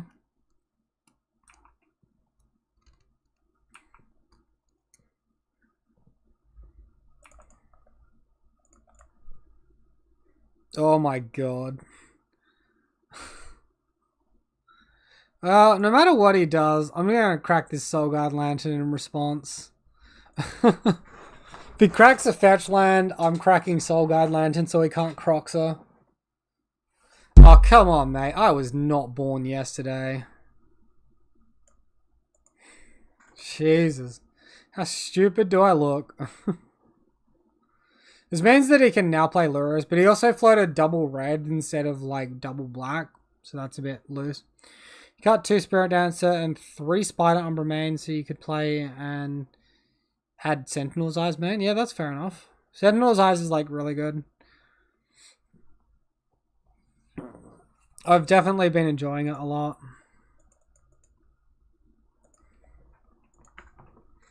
Alright, now we need to beat a Lurrus. Mountain right on time. Let's get our Lurrus out there. Into hand. Pass the turn. Get ready. Maybe we leave Mountain in hand, actually. Fuck, we're giving him a Scourge of the Skyclaves. Yeah, that's pretty good. And he's got a Seal of Fire, too. And he's got the discard spell. Well, we're just stuffed. Honestly, when our opponent draws this well, this is like no hope in hell. I don't know how Mill is like ever the control deck. I feel like it's the control deck against me when I'm playing Bogles, and Bogles is the beatdown. But I always feel like I'm the beatdown when I'm on Mill. And it feels like it really doesn't function very well when you're not. It's odd.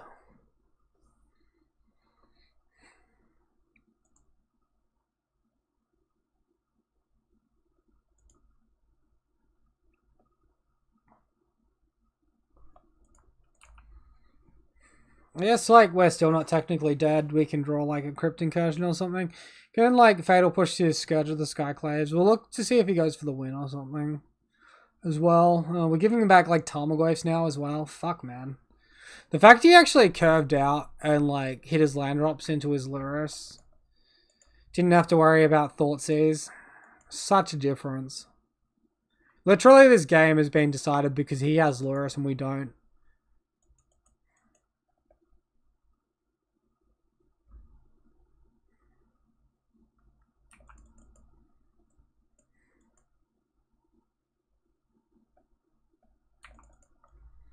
Looking at the top card of our library, like it matters. Yeah, we're definitely getting into some Bogles after this, because this is miserable at the moment. This mill deck is rubbish. Is mill still good? I think we answered that question, chat. The answer is no. You can't two Spirit Dancer and... Oh wait, that was the same thing. Sorry, my got like an alert board there thing and it like just refreshed on me and I thought a comment came up because I caught it out of the corner of my eyes.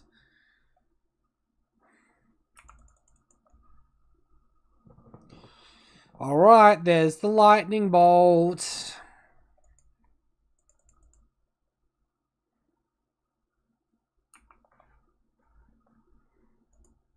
Opponent down to one card in hand. I'd like to say it matters. It really does not.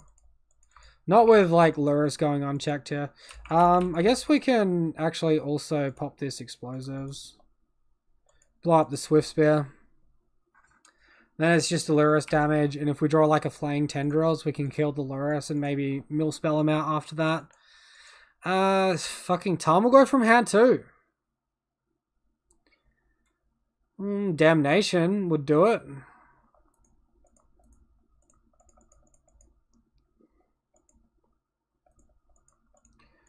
Cool. Alright, well, I might just, like, go and donate the fucking free win to someone and then move on with my life after that.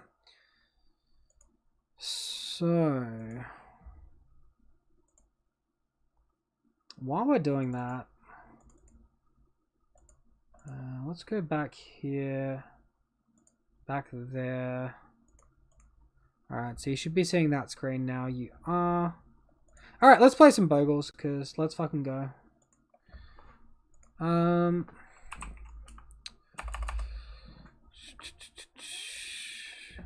I've got like... Wait, what's the Damping Sphere doing in my main deck? We'll get rid of that.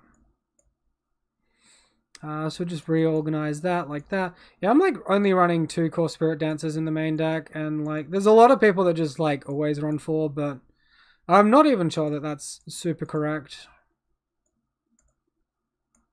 Just because like... It's, I don't know, it just, it's not that good anymore. It's really not. It's been left behind. Alright, what is going on, everyone? It is Foul Play here. We're back playing some more Modern. So, on Tuesday, we did pretty well with blue-white Bogles. Ended up going 4-1. So, let's see how we can do with green-white now. So, this is pretty much my stock list. I think I changed up some of the numbers in my sideboard. Shouldn't be anything too surprising there for people, though. So yeah, main deck list is, yeah, I'm down to like 2 core Spirit Dancers to fit in the 3rd path. I could maybe readjust that to 3 Spirit Dancers, 1 path, but we'll leave it where it is for now. Aura-wise, we got the playset of Ethereal, Hyena Umbra, Rancor, and Daybreak. And then we got 3 elves for our Grispoon, for that flying, Sentinel's Eyes for that Vigilance, Spider Umbra for that Totem Armor Reach, and also 2 Spirit Mantle here on the main deck. Sideboard wise, we've got 2 Damping Sphere for Tron and Storm Hate and Price Hate. 1 Gadok Teeg for Tron Hate. We've got the likes. Oh, let's move that down where everyone can see it. The likes of 2 Suppression Field and 3 Torpor Orb for certain matchups, like a Hate Bears matchup or a Humans matchup or something. Suppression Field comes in against Heliod combo along with the Deicide. Leyline of Sanctity there for burn and discard decks. So that's the deck. I'm just going to go ahead and concede the match to this opponent because he's going to get his free win. And when we're 0-4, we might as well donate a win.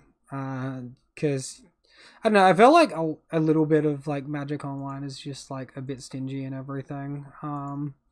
With some of the prizes and everything. Alright, so Green White Bogle's there. Alright, we will play the event. Alright, I'm excited for this. We've got our Bogles fam on here, watching us live. Alright, so this is where I guess the real decision making can come in for you, Gerber. You can, I guess, look and see what you would do in my position. And then maybe we can get some like meaningful discussion going on about some lines and stuff. If you have any questions, just like shoot them our way.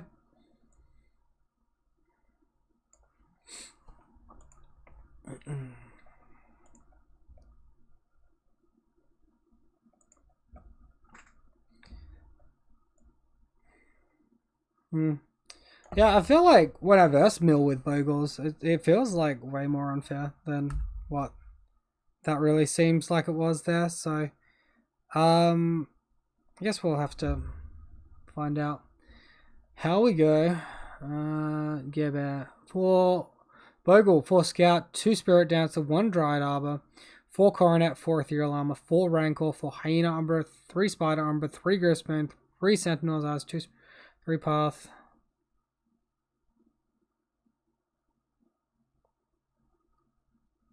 Path to Exile, Spider Umbra, Spirit Dancer, Leyline, Spirit Mantle. Okay, that's much better. Yeah, I can sort of see where the break is. I like your numbers. It resembles my list a lot, so I'm going to like it a lot. Look at old Modest foul play here. Bragging about his own, the old humble brag about his own list. Let's just go ahead, update the stream decker here. Looks like my opponent's taking a little while.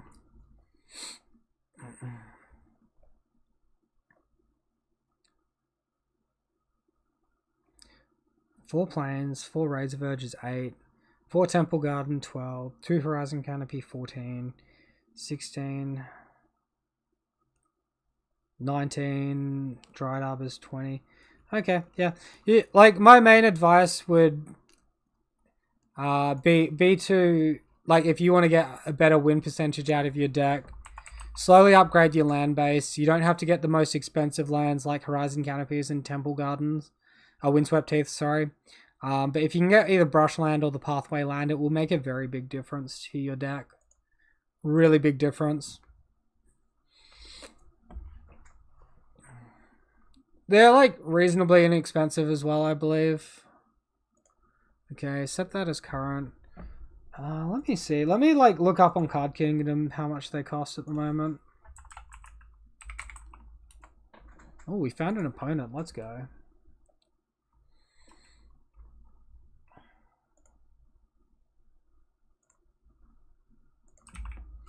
Alright, so here we are for match number 1. We won the die roll versus Fust. That looks good. We're going to keep. Did I not select my Lurrus then? Wait, what's going on? I don't have Lurrus in this list. Okay. That's what's going on. I could maybe save life here, but saving life there is probably correct.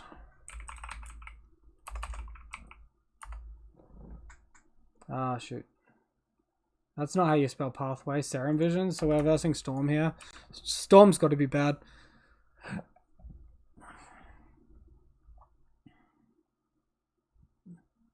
So the green-white Pathway land is $4 on Card Kingdom, and Brushland is going to be less than that. It's not played in Standard.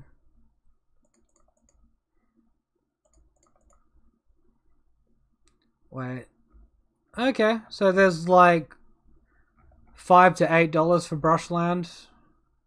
Okay, I guess Brushland's worth more than what I expected at the moment. This is like Storm. This is just bad matchup after bad matchup tonight. Oh, it says my opponent was last seen 16 days ago playing Gift Storm. There we go, people. There we go. Get ready for this Daybreak to get remanded and for us to cry. The fact we drew that is good. Means I can Lake Daybreak, get remanded, and then I can path his creature doing his turn in response to him starting to go off, so...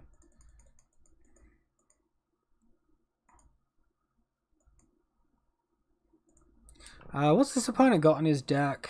He's got 4 Boreal, 3 Electromancer. That's like... I think a lot of the lists these days actually only run 2 Electromancer. 18 lands, 2 Grape Shot main, 1 empty main, 1 empty sideboard, that's pretty standard.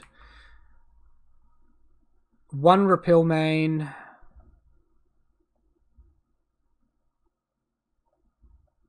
With 18 lands with 2 Sundari Visions. Okay.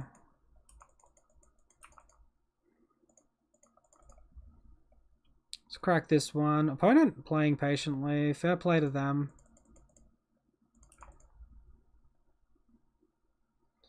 Looks like some versions of Brushland are $3 to $4. Yeah, I think you might be right. We'll look for that Daybreak Coronet again. Unfortunately, like, we've not drawn any extra auras from what was originally in our hand. Opponent can, like, repel stuff here or just, like, look to untap. We can put him to 1. That's, like, so close, but not quite there. So, out of Brushland and... Oh, fuck, he does have repel? Are you kidding me, mate? Opponent has it all. I guess he is just like 1 of repel there. Yeah, he has his 1 of repel. Don't you fret about that. So I guess he can't repel the Rancor in like an empty Lauren's hand here. Looks like he might have to go off without any creature at all. I think, yeah, Brushland's going to give you more consistency, but it's also going to deal more damage to you. And in Bogles, you can't really utilize the tap for colorless very well. Unless you're putting Allurus to hand or paying for Spirit Mantle, and that's like about it, honestly. Well, we actually have the path here, so if they go for it, they're dead. So, sorry, opponent. Slightly too greedy there, opponent. Using all your remands and your repills. Can't get there. Alright, well, we stole the game 1 against Storm, and that's, like, pretty fortunate for us. This is a bad matchup.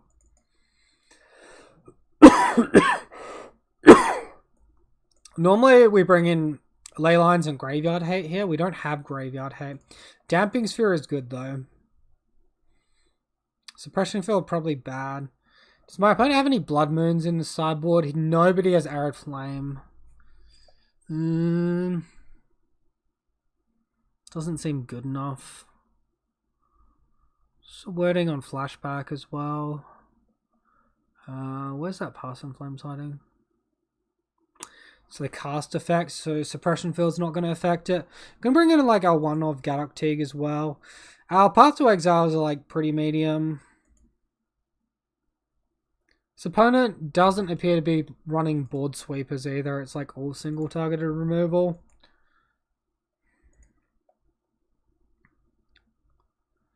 Path is like honestly pretty bad in this matchup.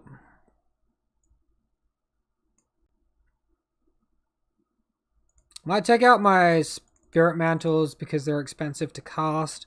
I want to stay low to the ground. I'm bringing in a lot of stuff that costs 2 as well. And Sentinel's Eyes is like sort of pointless, so we'll take out 2 copies of that. I'm going to leave in all my Griff Spoons so I can actually get over the top of Empty the Warrens. I guess we could have like 1 more Spirit Mantle in instead of that Suppression Field. Oh, fucking, this is awful. This is like not going to cut it. Opponent keeps a 7. We've got like... I guess we got 2 pieces of interaction, but we have like no good clock. Alright, I'll keep this because I'm on the play and because Leyline is a bit of a brick wall for them, but like we don't have a clock. We really don't. This relies on us drawing well. Honestly, I think it's correct to mull. Despite me not wanting to.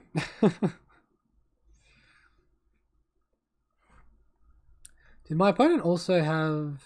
No. No Ether Gust. No Ether Gust. Opponent scryed 2 to the top. Alright, we're drawing more hexproof, guys. Let's go. Obvious, like, sarcastic enthusiasm there. Wow. Well, because we have the information that we don't need to play around board sweepers, let's just commit all our creatures to the board. And if our opponents change to having anger in the gods, I'm going to be a very sad guy. Very, very sad.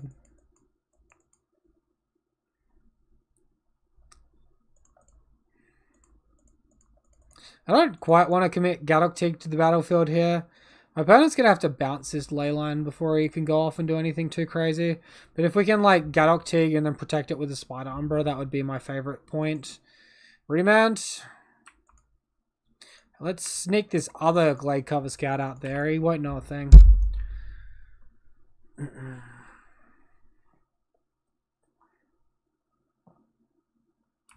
Electromancer. Hey, we actually drew an aura. That's kind of nice. What's going on, Teeg? Give him protection. I can't see a way for him to really deal with Teeg that well. He can, like, chain spells into a Grape Shot. And that's about it. He can't repel because it has X, and Gadok Teeg stops that from being cast.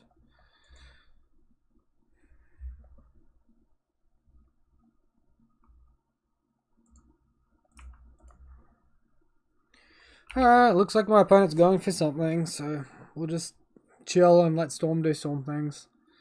Second creature, sure. Didn't I like 6 through the turn? What's going on here?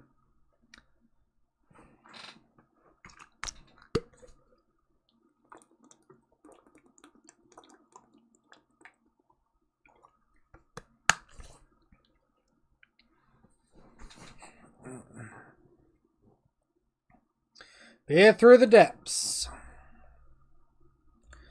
What is our opponent revealing? A Pyretic Ritual. I feel like Teeg is getting Grape Shot.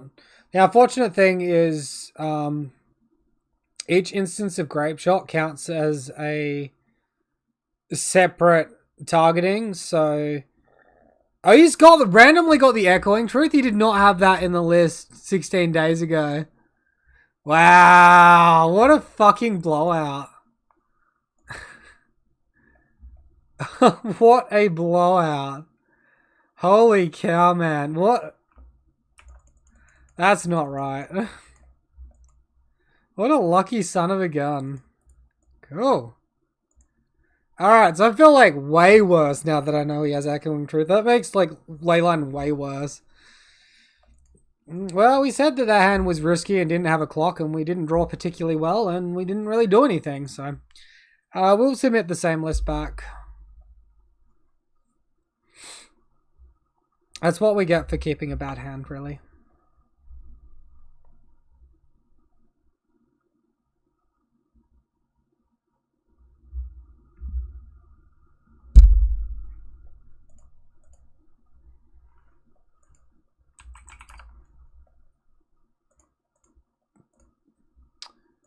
Alright, what's the go here? Cool, this is like 1 million times better. Absolutely, completely, and fully 1 million times better. This is the hand, people. Why keep Leyline then? I mean, like, we need to make him answer it at the same time. Otherwise, he'll just reliably kill us on turn 3, turn 4.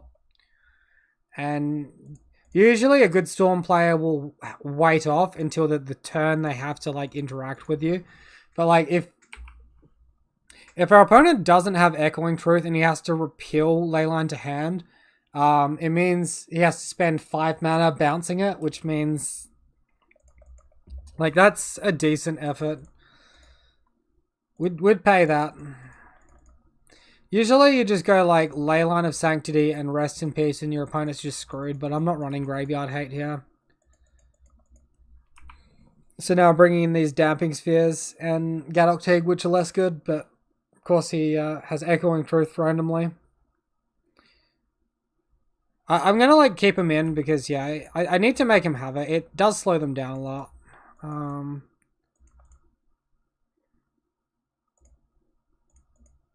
Cycle like raise the Horizon Canopy. We might like draw something we want more, although we don't. In for 8.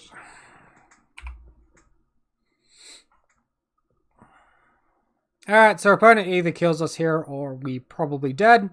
Or we probably win, sorry. Yeah. Look, if you give Storm all the time in the world, they'll have all the time in the world. Oh look, they found Echoing Truth. That was hard. This list he was playing 2 weeks ago didn't have Echoing Truth in it, and I'm feeling a bit butthurt that this list does. That's like so much better than the repeal.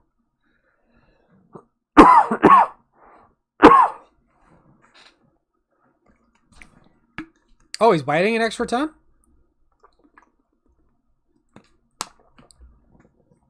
So it feels like repeal bounce Ethereal Armor and then he's going to try and go off afterwards. Like, as usual, we've just flooded out. We've drawn creature and 3 lands. Our starting hand was like perfect. It had the Horizon Canopy instead of the Razor Verge. And then we've drawn 3 lands. Yeah. Well, we knew that was happening. Unfortunately, we don't have anything. We really don't. We just run out of gas. If we hit one more aura there, he's forced to block. It makes it way harder for him to go off.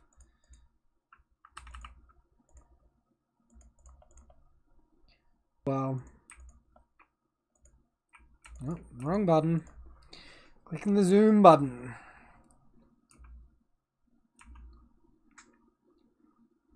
What a night this is shaping up to be. All our bad matchups on all the different decks.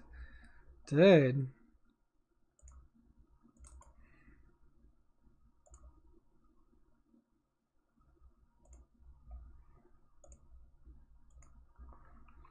Well, our opponent does still have to kill us here, but the fact that we're bouncing Ethereal Armor makes it feel like they have the Pass in Flames, and they're just going to cycle a bunch of spells here, generate a bunch of mana, Pass in Flames. Oh, okay, well, we just won. That's lucky. I really don't feel like we should have won that. Cool. We're getting all negative for nothing. Never didn't have that win.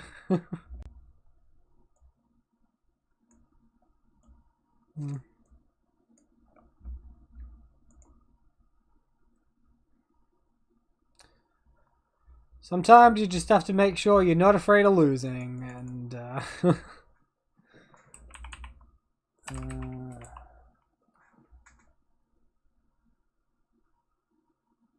no, that's not the name of the land. What's the name of the land I'm thinking of? Same like cycle as Brushland, but for red, green. Yeah, it's like Calpuchian Forest or something. I wonder what they're worth. I have like some old bordered ones of those that might be worth something. Wow, look at this hand. We're gonna throw. Yeah, this. If that Spirit Dancer was a Bogle, we wouldn't keep. All right, this hand is more like it. We'll keep this one. My bottom Rancor. No. A bottom Path. We probably shouldn't need it. This is a Lurus matchup. It's likely Shadow. Path is good against Shadow, but not as good as like getting our Daybreak down, I don't think. There's a cool interaction against Shadow you can do as well, which is where you can assign more combat damage to the creature when you have Trample and stop it from growing. Because like if you trample too much damage over the top of the Shadow, it will simultaneously like gain life and live. It's very weird.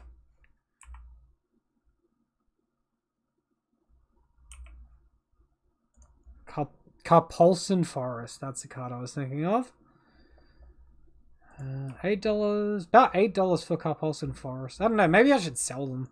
They've been printed a million times. I'm not using them.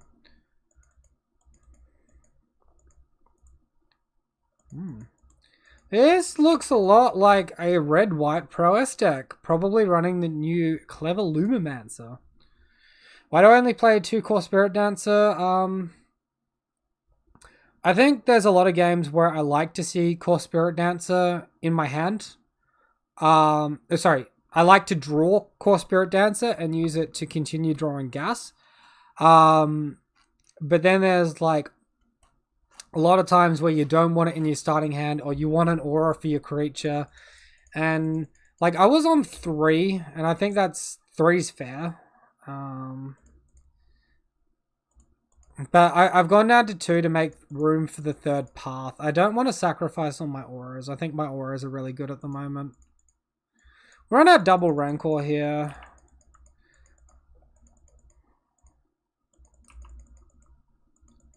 Like, the Spirit Dancer used to be your win condition against all the unfair decks. So you'd gamble on it against control decks, which are slow. Against Tron decks, which are like slow. And against combo decks, which you can't otherwise beat. And they've printed so much interaction, which gets played in almost every archetype. It is so hard to stick that Core Spirit Dancer to the battlefield as your creature you're actually going in on, that I don't think it's worth keeping a hand the majority of the time that is a Core Spirit Dancer hand. Unless I'm absolutely forced into keeping a Core Spirit Dancer hand, I hate doing it.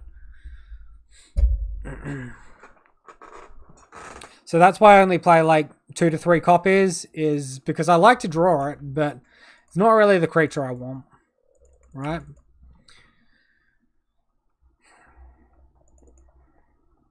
And like I've got a pretty greedy aura base in my list as well. Like we're fit a lot in there with totem armor and vigilance and flying and spirit mantles as well. Like it's a very greedy aura base. Alright, opponent with some Metamorphos and some sort of attack here. I'd be very surprised if he killed us. He needs to get it to 8 power to kill us, which means he needs to get it to 7 and then team a Battle Rage. I think this is pretty unlikely that he does that.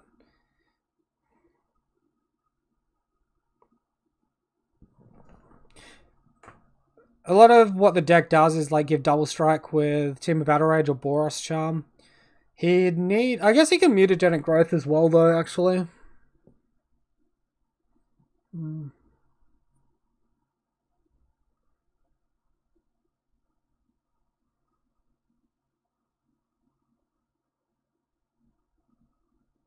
Alright, if he's spending mana on Grim Lavamancer, that's a good sign. Wizard's Lightning is an interesting one. Need to control a wizard, which is the Grim Lavamancer, to cast it for 1 mana.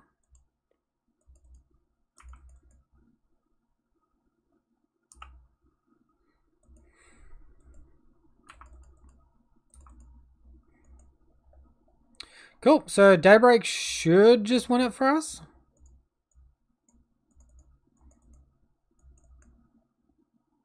That's 8. We shock in the Hyena Umbra, that's 9. He probably concedes to just... yeah. Cool. Go team. Suppression feel bad. Leyline good. Damping Sphere probably good. I'd say Core is bad in this matchup. Spirit Mantle's probably too slow. And then like 2 other cards. So probably our flying. Take that out. So bring in Leylines, Damping Spheres. Should be good.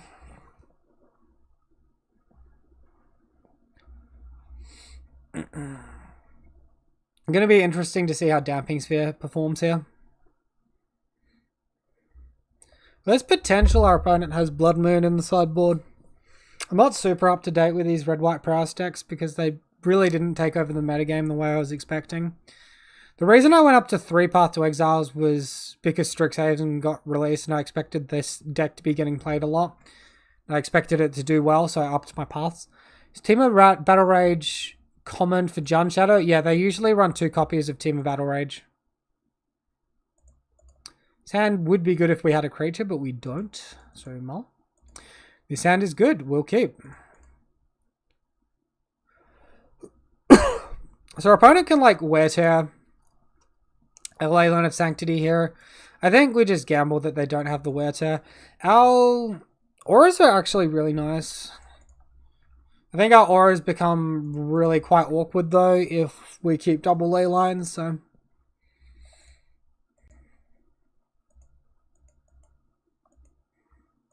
Clever Lumimancer. There he is. Here it is. Double prowess on this one. Hey, we hit the daybreak. All we have to do is survive until our turn 3, assuming we hit mana next turn. We can very easily leave back Hyena Umbra like Ethereal Armor on the blocks. Totem Armor will trigger if we block and they go too big. And then we can like just daybreak attack for 6 and for 7. Alright, so opponent's still setting up. That's really good for us, the fact he's taking a turn off to set up here. Opponent is showing that they don't have mutagenic growth in hand here by not attacking with Clever Lumimancer. Unless they're like trying to next level us and hide the information that that's exactly what's in hand.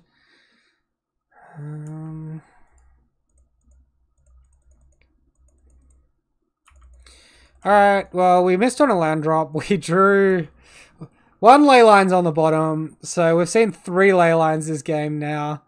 We'll just attack. We're not blocking. Otherwise, we can never daybreak next turn.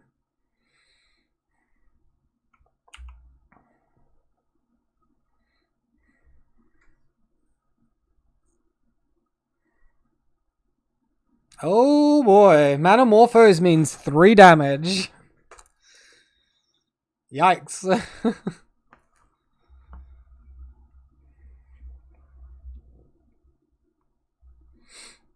I remember there was a time where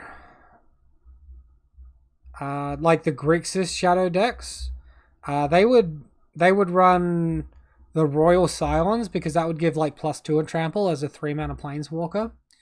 And they might run like 2 Team of Battle Rage, 1 or 2 Royal Scions, but like that's about as far as it went. Opponent Lava Dart on his own guy. Currently he has access to 10 damage. He's sacking, so that's 13 damage. 1 more spell and we're dead. He's got a red mana floating, so he can obviously do something here.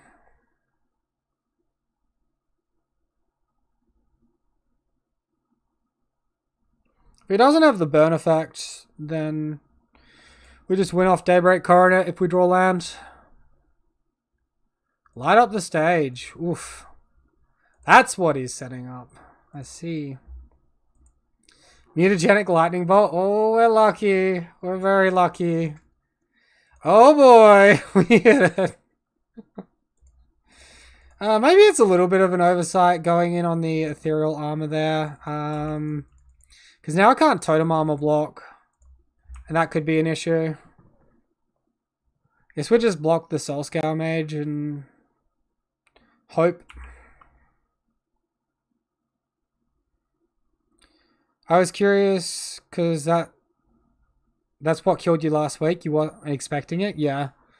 They can go for Team of Battle Rage. It's pretty common that they run 2 copies in the deck, man. But now you know an extra card to play around, so that's really good. Can improve yourself as a player. Pretty much all of the Shadow decks run 2 copies of Team of Battle Rage. I think this red-white prowess deck runs like 4 Boros Charm, which gives double strike, and 4... I think it runs Crash Through as well. Wow, he concedes? Okay, well, we're 2-0. I thought we were going to have to scrap for that a bit more. My opponent should at least make me block. Like, even if he doesn't have the prowess, he should at least make me block the prowess to go, like, over my life gain. Because I might make a mistake and not block in that spot, but I guess he's tilted.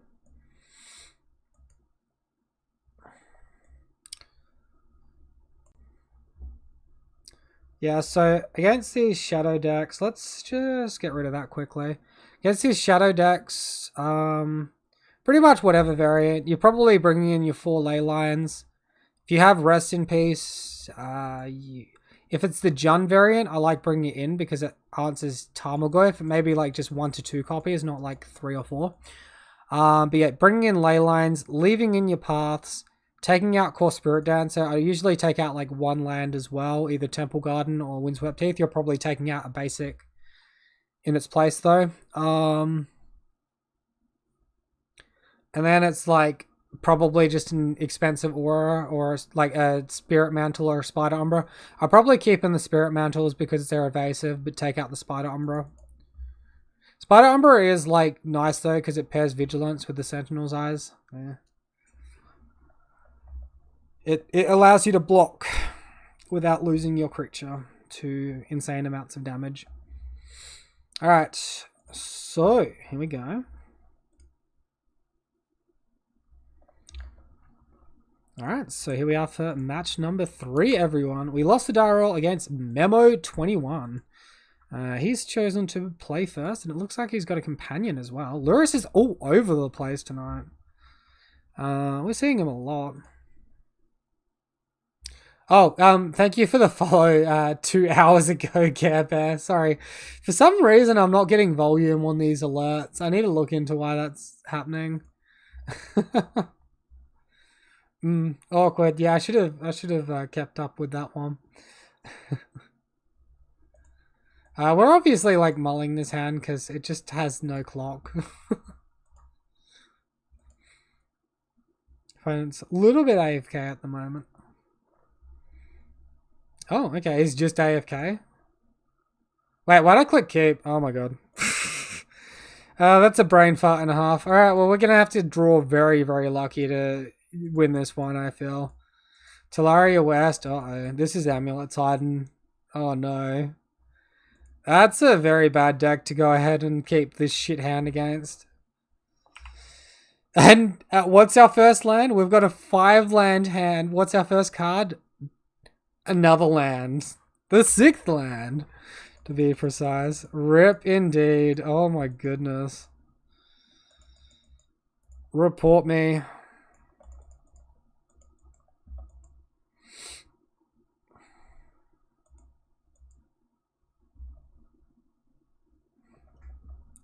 Wow, they get an Explorer off the Crumbling Visage? That's kind of nice. That's good tech. I didn't realize they could do that. Or Vestige, however we pronounce that one. Alright, if we rip like multiple good auras in a row, we might get there, but like honestly, it's extremely unlikely. We're more likely to get there if our opponent like missing land drops or something. Oh, fuck off, dude.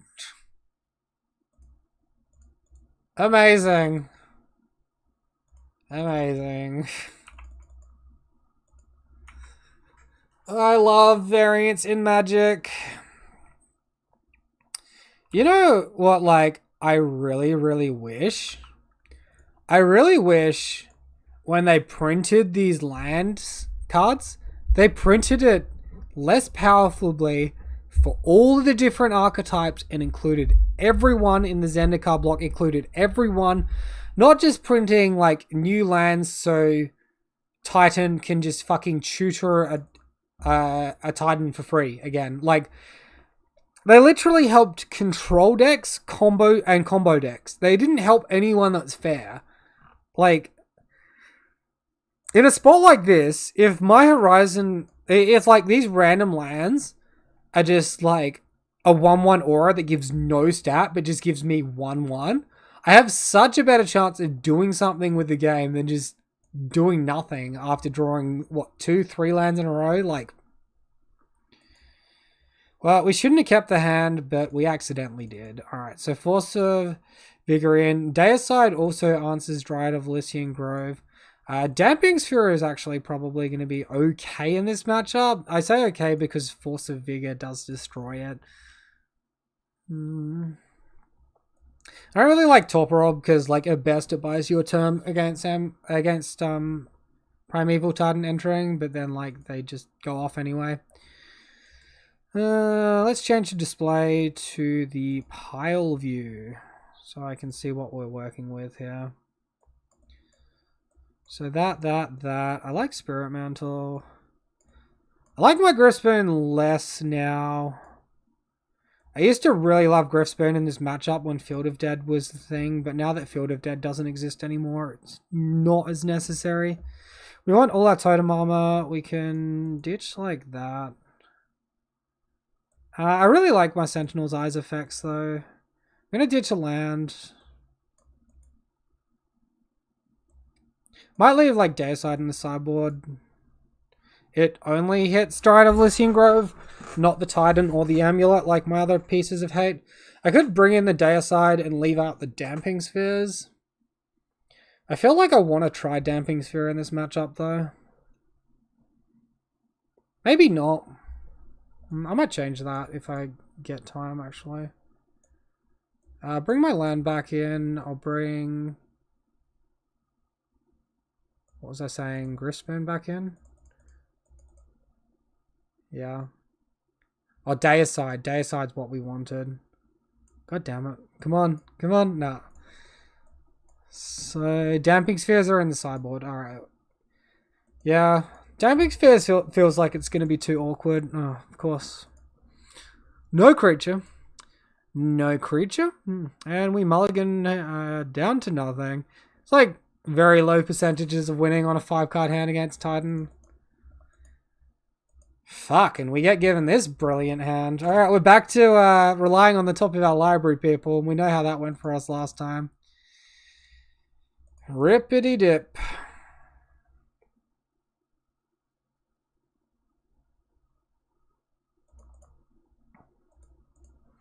Can you have double Bogle instead of like double land just in case we can beat like one engineered explosives? It's pretty unlikely.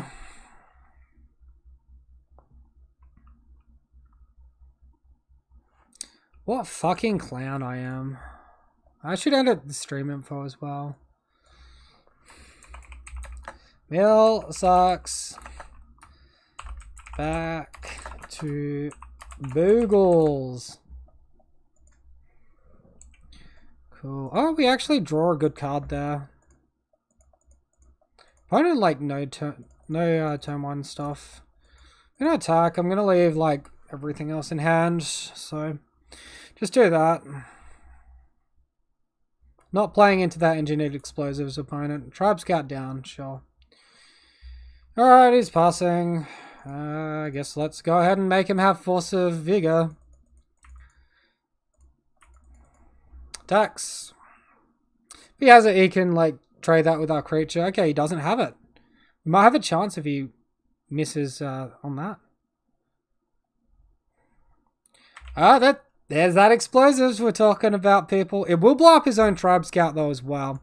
So he has to proceed with caution. Probably wants to activate this before he activates this. And the second hexproof creature could come in handy here.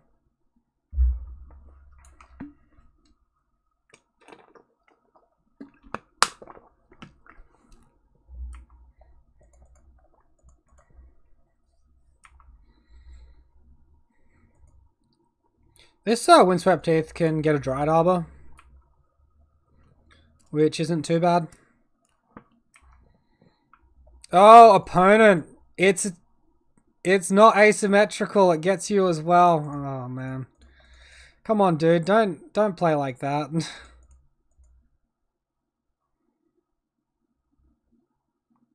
It's like a chance we want Dried Arbor. It's pretty low. I think we just play the Rancor.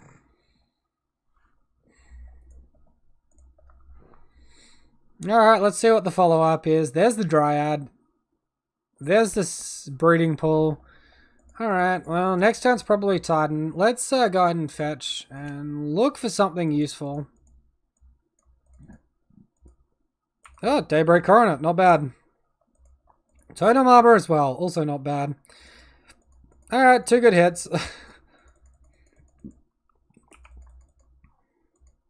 Force of Vigor would be pretty good against us here. He could 4-for-1 us after blocks, because he destroys Rancor, Hyena, Umbra, Daybreak falls off, blocks with a Dryad of Lycian Grove, kills our creature. So 4-for-2 us. Summoner's Pact. Alright, here comes that Titan. Opponent's on 2. And we're in a pretty okay spot.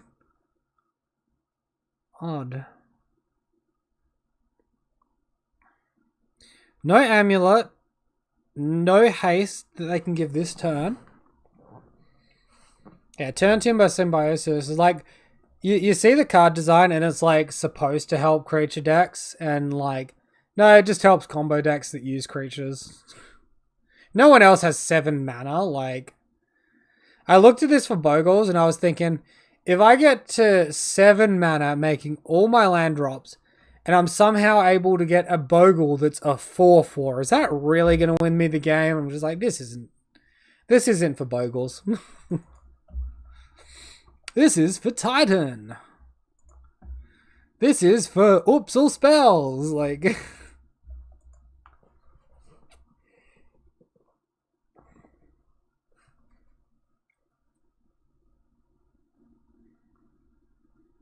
alright, so Growth Chamber, Valakut. And they should get like some Valakut triggers here, right? Did they already hit me in the face with Valakut triggers? I'd like to say I was paying attention, but you know. Yeah, they already hit us in the face. So Prime Titan needs to block the attack. We can draw more stuff, which deals more damage, gains more life. Could be wrong, actually, extending that high in Umbro to the board. I think that's actually a misplay.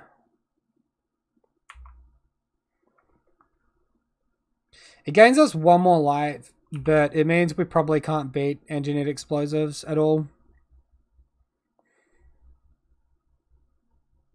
Oh, he's going to return Turn Timber to hand and then look to use this to get more Titans.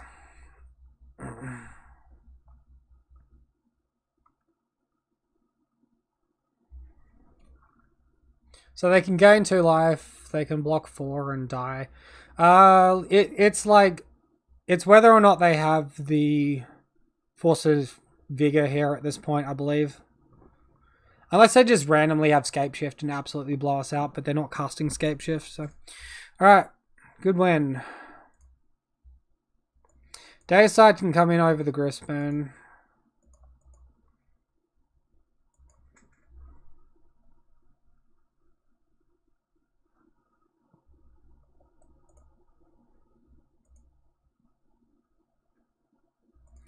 Good old no creature hand. You know what I love against a deck with, you know, lightning bolts on every one of their lands? Having to rely on Dryad Arbor, not? Like, can it not? We could actually consider keeping this though. Because you could turn to attack with Dryad Arbor for 2 and then tap it and play the Spider Umbra. And then turn 3... We can definitely have a better 6. I just want to point out that that's a keepable hand. Cool. Down to 5. 2 games in a row. Opponent keeping 6. Wow. Like, our hands have just been amazing against this Titan opponent, dude. Alright, we'll keep pretty much the same hand as last game. Is that exactly the same hand? We need to, like, top deck extremely well again. Oh, land. Let's go. Alright, we need Poster Boy's help here. No scout. Get out there, Bogle. Alright, so good news is Radiant Fountain means he's got no Amulet of Vigor. We will take that. Probably has an Explosives. Is he going to mess up his Tribe Scout again, though? Who knows? Look at us go. Look at us go. Fucking... How lucky are we? Jesus, Dak. Like, it's been doing okay for us up until this match, right? Match 3 just seems super awkward. In all his creepy glory. Look at that creepy artwork. Disgusting. Oh wow, we draw another Another temple gun. More land. More creatures. Oh, we actually hit the path finally. Okay, well. That's sort of redundant at this point. Let's pass and... like, probably path draw step. I guess. I just literally said yield until my opponent's draw step, and my stupid thing freaked out, so whatever. This probably means Titan next turn, but like I still don't see how we win from this spot. If we rip another path, maybe, and he has nothing, like maybe, but let's be real, people. Oh, he's finally found the amulet. Turn 4 is still a good turn for amulet, I'll tell you that much, because this Titan's gonna get haste. That is near impossible to beat. What a top deck, man.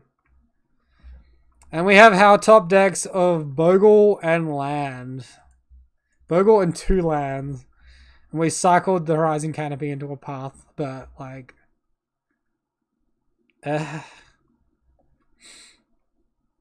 Look at the power discrepancy, and we still, like, Wizards still never prints an aura for us. And look at this power discrepancy. Like, what are we going to top deck which is going to win us the match here? Literally nothing.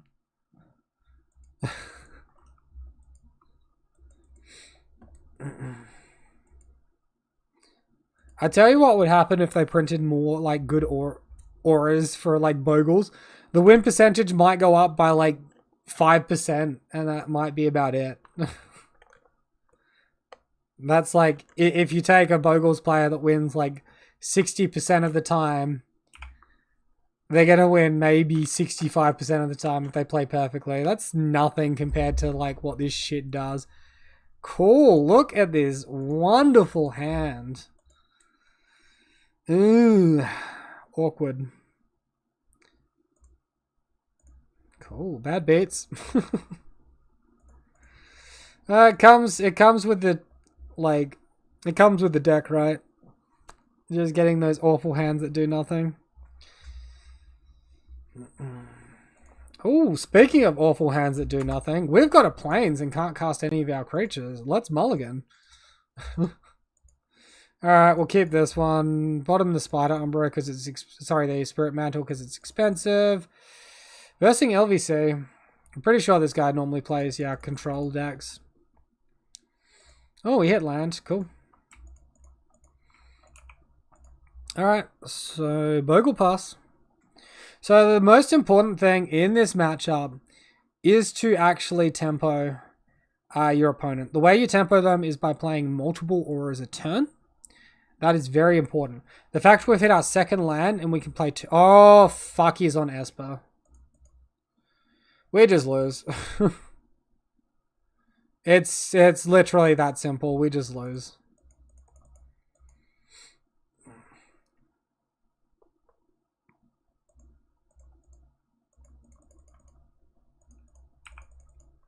I can't beat a deck that runs like 4 Kaya's Gale. This is not gonna happen.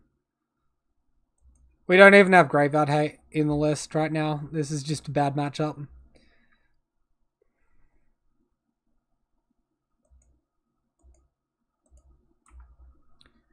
Alright, so attack. Get in. Get ready. Oh wow, does this feel like we're about to get Kaya's Guard, or does this feel like we're about to get Kaya's Guard? Let's make them have it.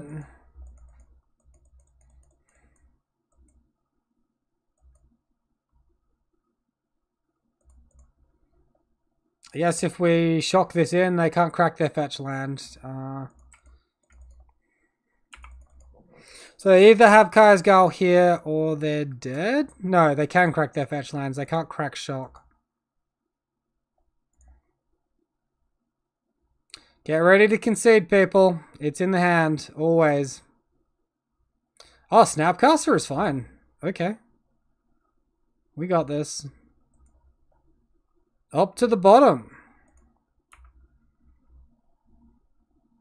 The first opt did top. He's on 1. No fetch lands for you, opponent. Alright, Cryptic Command up. Let's go to attacks. I don't even have Lurrus in this build. This is like so weak to Esper. We've got him to 1 though. Oh, this is like so close.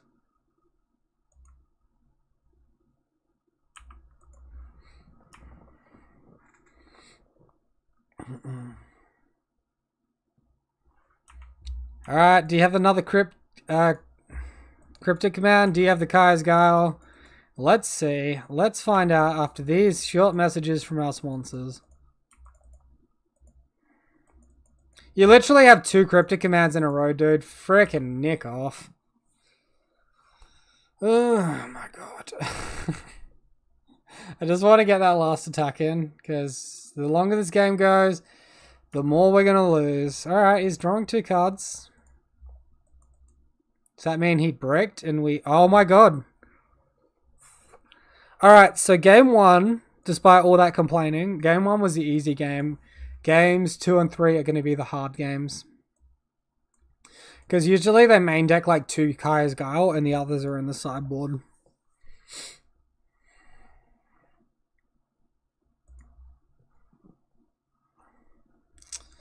See, I've brought in Suppression Field in this matchup before and I've absolutely hated it.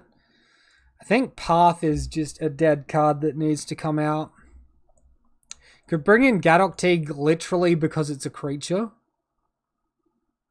Could bring in Leylines to protect our hand potentially from Inquisition or Thoughtseize, but I don't think that's great. I think maybe 3 Leylines, bring in the Gadok Teague.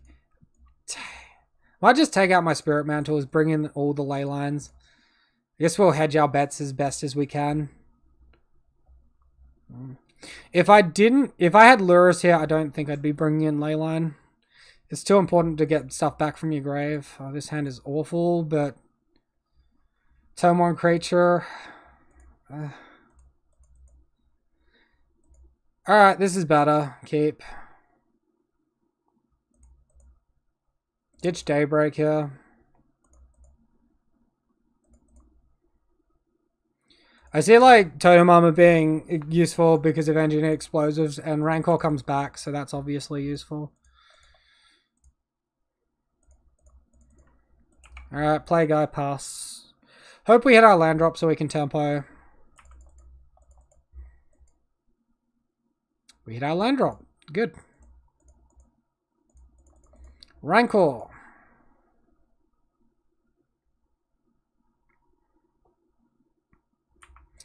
Alright, looks like he doesn't want Rancor to resolve. That's understandable because it is our aura that comes back. Maybe I should be baiting with the Hyena Umbra or the Spider Umbra there and just have like 1 land. Yeah, I think I misplayed that actually.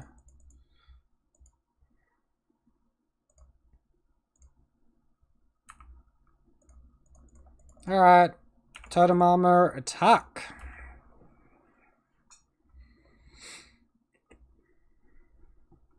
That was very silly. I like just... Oh, he missed a land drop? What?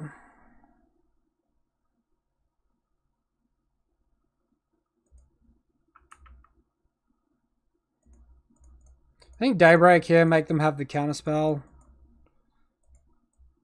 I prefer they counter this, and then we can like Spirit Dancer plus Spider Umbra later on. Yeah, whatever. I was like highly assuming that was getting countered. I value the Core Spirit Dancer more than I value the Daybreak there, because if I play Core Spirit Dancer and it gets killed, I'm in a bad spot. But Spirit Dancer is a creature that helps us play around Kai's Guile. It also helps us draw things. Opponent topped, drew a land, all of that. Alright, opponent, do you have the Drown in the lock? I'm gonna put this on Spirit Dancer. I'm gonna risk it. I want Spirit Dancer to live. They can also have Path to Exile. There's a fucking Fatal Push.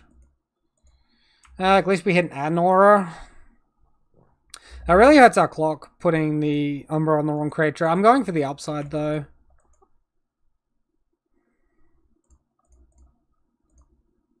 Oh, Vendilion Clique. Okay. He can't target us, though.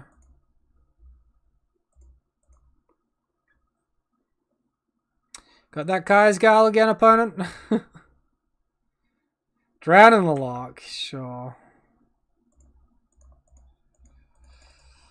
Alright, goodbye, Core Spirit Dancer. Let's go ahead and attack for 3. I mean, we're putting him to 8, but it doesn't mean a lot. Maybe he doesn't know that Kaya's Gale can go through Leyline or not. Maybe. I'm pretty sure I've versed this guy a lot before, though, and he normally plays very well.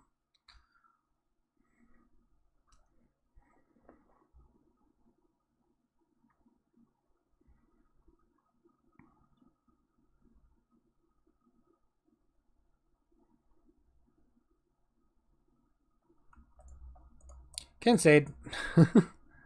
We're not coming back from there. Like, we're just not. It would take a miracle. It's just not good streaming. Yeah, double not creature in a row. That's what that is. Alright, do we want to change anything? I mean, we all know how great Kaya's Gale is as a card. Let's run it back. Maybe we can play around Drown and Lock by running like less fetch lands or not activating them. If we have like a mulligan, maybe we bottom the fetch land and take extra damage from a Horizon Canopy or something. Once again, amazing. Alright, we'll keep this one. At least it has a good clock.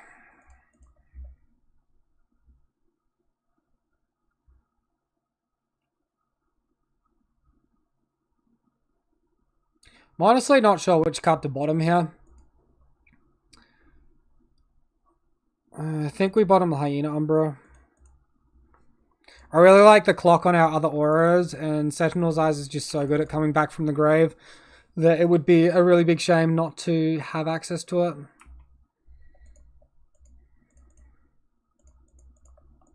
Rancor. We want to resolve our Ethereal Armor here so he can't block us with Snapcaster Mage, otherwise we only have 2 toughness with Sentinel's Eyes and no first strike.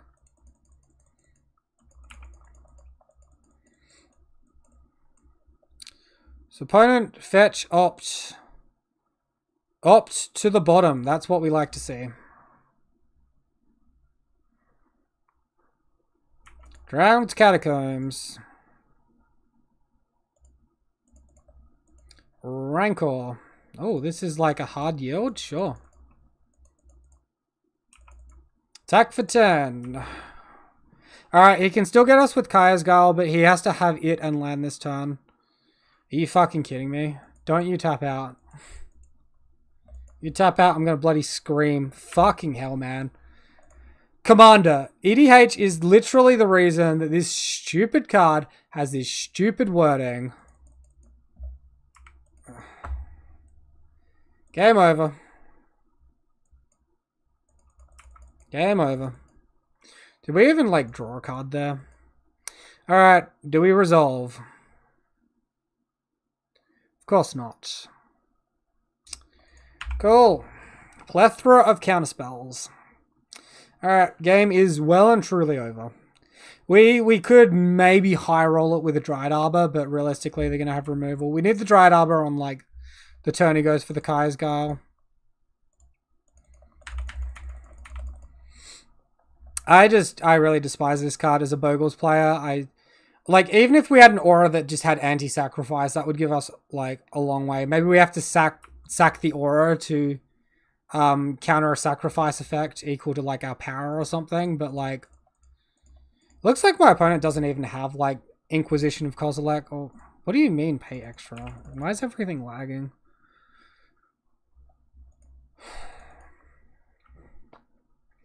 Go, Gadget, Leyline of Sanctity.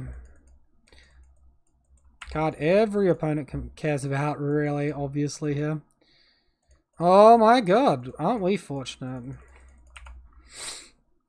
We see 2 of our 8 hexproof creatures. We've got another 4 creatures in the deck. Another 4 fetch lands as well. And we hit the second of 4. Instead of, like, one of those 12 cards.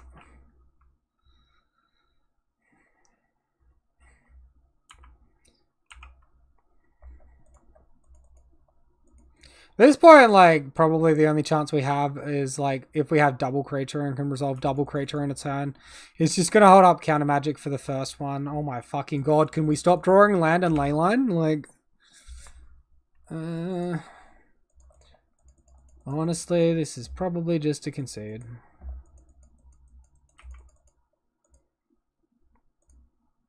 Alright, well, I'm gonna wait until he starts committing shit to the board or until we draw a second creature, so I don't want to just like give him this match because we're like 2-1 at the moment and then that puts us dicey for the last match. Let's sack this. It's like powering up their Drown in the Locks, but they're probably not going for that. Alright, Teague. This probably gets countered. That doesn't get countered. It probably gets killed. Alright. Let's pass.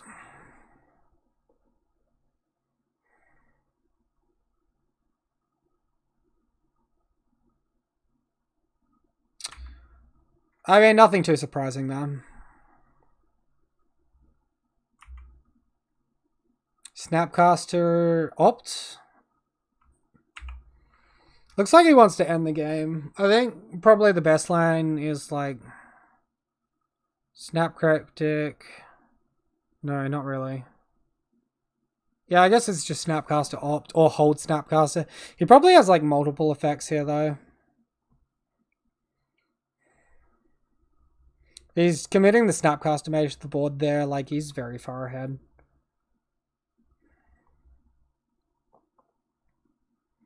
Esper Charm, drawing even more cards, yeah. Yeah, so like Leyline just does nothing here. I haven't seen a single like Inquisition or Thoughtseize. Big Tef. If this game wasn't over, it's fast becoming over.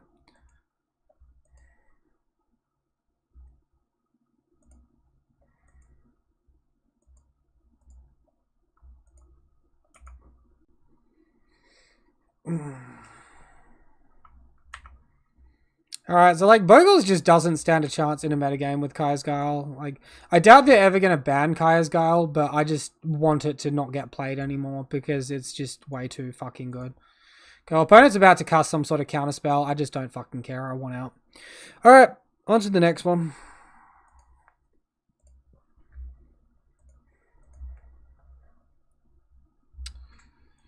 And like, I can gear my deck to stand a chance against theirs with like Cartouche of Solidarity. Run 4 Cartouche of Solidarity. Maybe run some Mana Tithe. It's not the best. Maybe run Rest in Peace in the sideboard as well. Or like Soulguard Lantern so it just hits my opponent's graveyard. But like, actually, you know what the card is? The card is Surgical Extraction. The card to beat Kaya's Guile is Surgical Extraction. Get rid of the first one and then resolve a second creature and never have to worry about it again. I'm now like seriously considering running that in my sideboard if we actually have a game plan against the deck. I feel like we don't even have to change our main deck to include it. We could change our sideboard to include Lurrus though as well.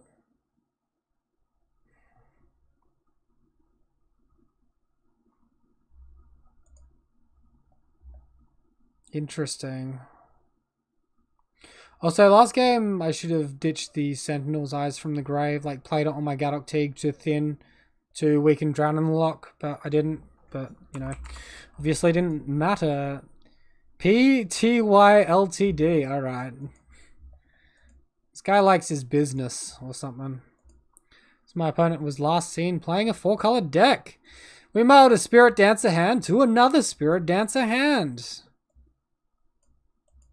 Could I keep a Bogle hand, maybe? Something that doesn't get bounced by Teferi or killed by Lightning Bolt or Fatal Push or like...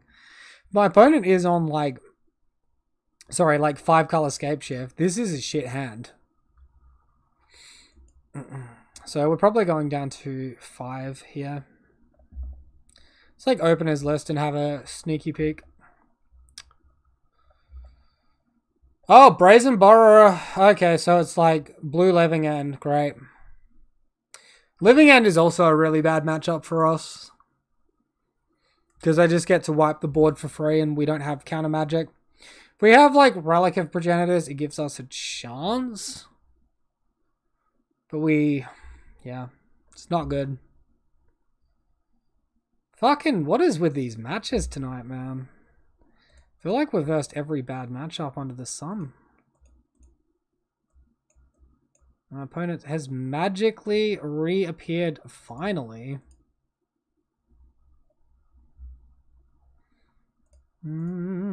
Mulligan. Opponent keeping 7. Alright, we'll keep this. Ditch land. Yes, we keep that one in case Dried Arbor is useful or something. Ditch path.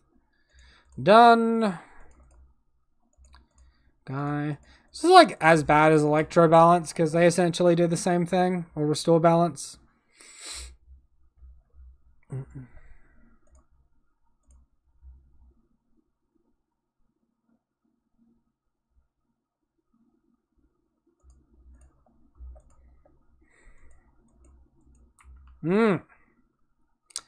I smell a Live Again deck. It's like sort of semi-preserve life here and go for the planes.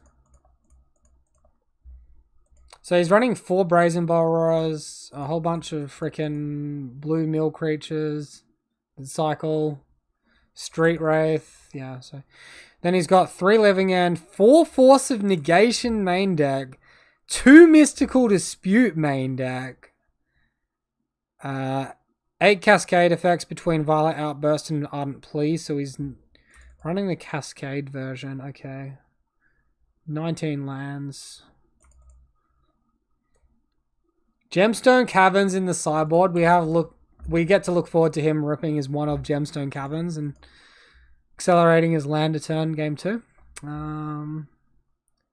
Anger of the Gods, Mystical Dispute, Fairy Time Reveler, Leyline of Sanctity, Wear Tear. So, like, make him have Brazen Borrower or some shit? Alright, whatever. Commit our best aura, attack.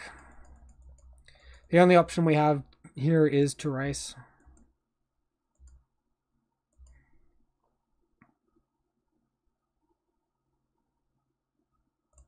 Force the Negation, pitching Brazen Borrower. Alright, we probably just lose now. Let's be real. Let's be real.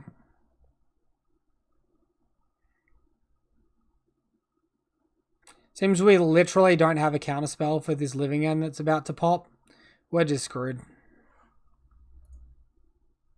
Morning, Pirate John. How you doing, my friend? How'd the car go? What's the verdict? Did they find that mysterious noise? It was running rough or making a thudding noise or something, right?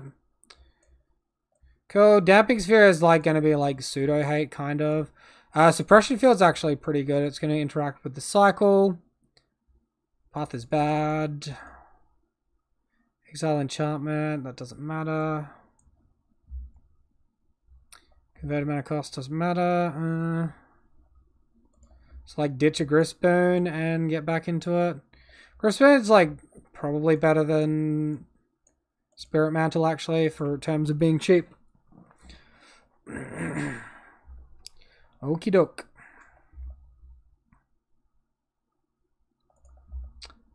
Alright. Yes, we would love to play first. Oh my god, let's go. Not.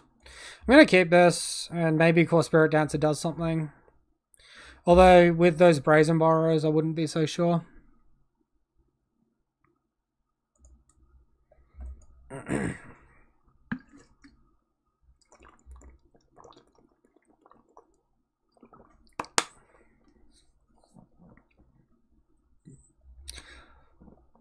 When I see your name, John, I always think of Steve the Pirate from Dodgeball. The person who told me you didn't need an appointment lied?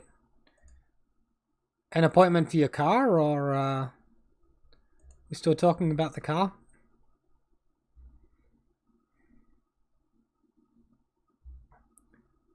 Was it like running low on oil and coolant and that was the head knocking? You basically wasted 4 to 5 hours. So you went down there and wasted 4 or 5 hours? I'm still confused. The person who told you you didn't need an appointment lied. As in you wasted 4 to 5 hours of your own time trying to fix the problem yourself? Oh, after all of that, after 2.5 minutes, my opponents kept their 7. Like, in what is obviously an extremely favorable matchup for them.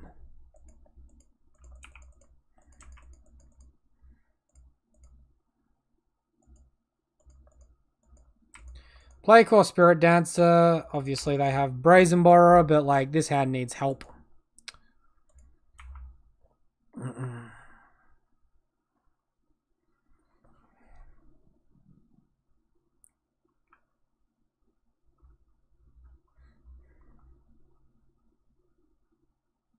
Yes, 4 to 5 hours at the dealership. Poor communication within the department.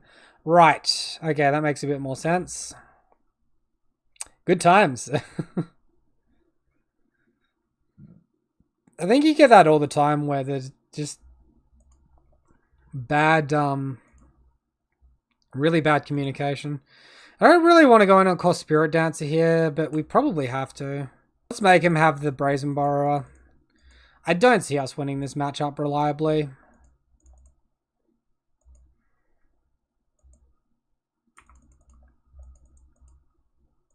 When the loaner vehicle comes in, you'll be dropping it off overnight. Yeah, that's fair.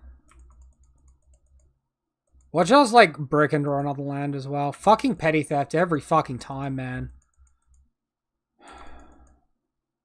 Now we have like no goddamn auras. I just like to play a game of Magic here, dude. Just chill the fuck out and don't have all your bloody bomb cards against us in one go. Oh my goodness. Cycle.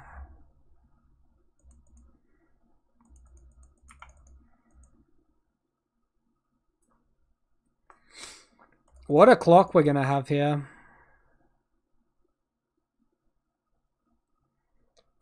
Thing is, like, if he fires off his effect, I feel like I need Core Spirit Dancer on the board.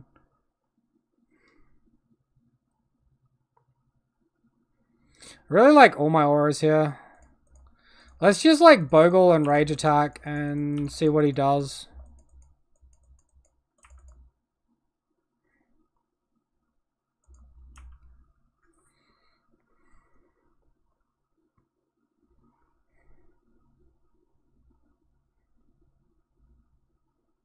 He probably just continues to amass a graveyard. Yeah, so you're waiting for the loaner vehicle to come in before you drop your car off to get fixed. That's fair enough. No fetch lands to like get a Dryad Arbor here either, by the way.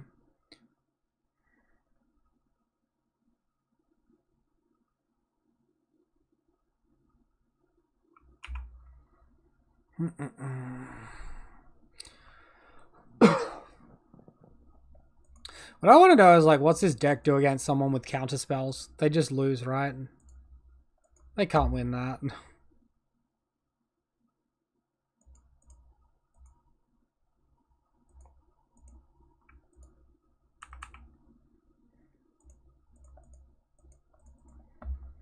Alright, let's Sentinel's Eyes. Let's attack.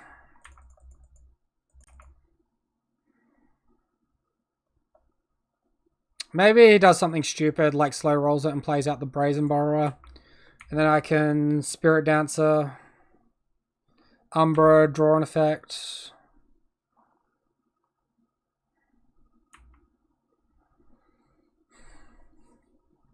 Thing is, he knows, like, if he goes for the living end here, I've got Core Spirit Dancer and I can make it big. So he needs, like, a second Brazen Borrower or a Fatal Push or something like that to get us. So here's a Violent Outburst. They're obviously getting a lot from their graveyard and we're not getting anything.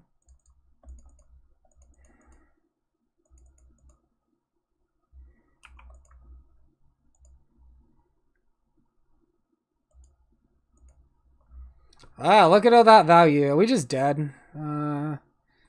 8th, 13. Oh, I get a little buff as well. 6, 14, 19 damage.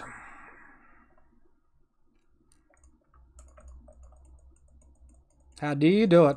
So if you're still there, Gerber, this is a bad matchup. And this is why, because I just can't commit creatures and auras to the battlefield without this shit happening.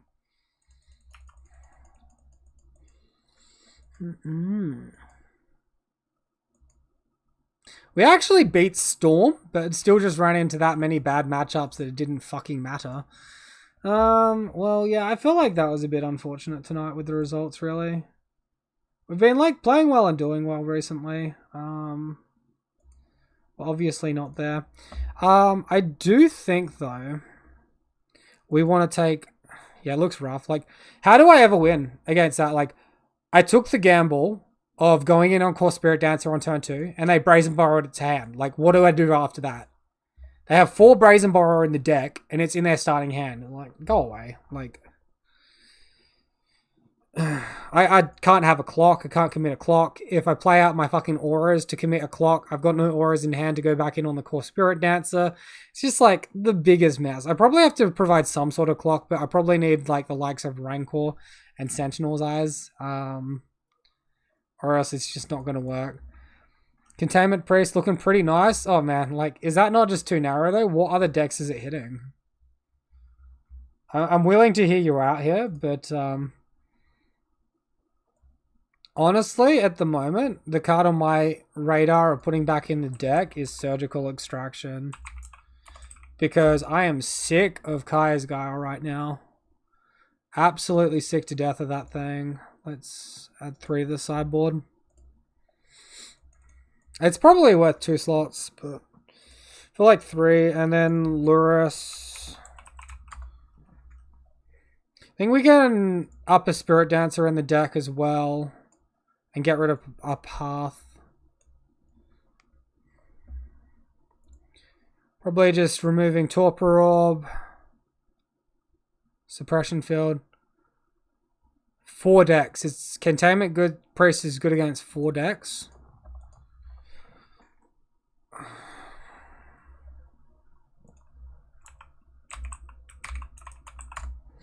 Let's have a look.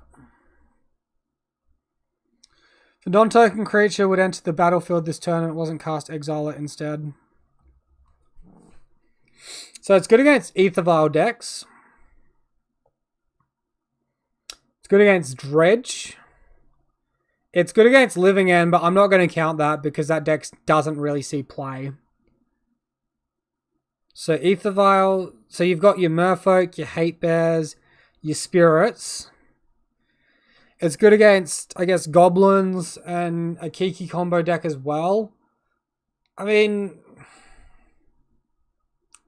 I guess it really hard shuts down Hate Bears.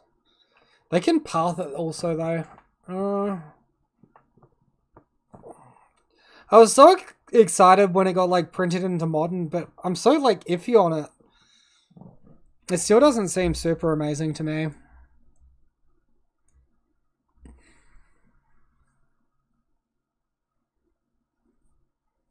I think I still like the main deck I've got going on here. If we could fit into Cartouche, that would be nice, but I'm not sure we can.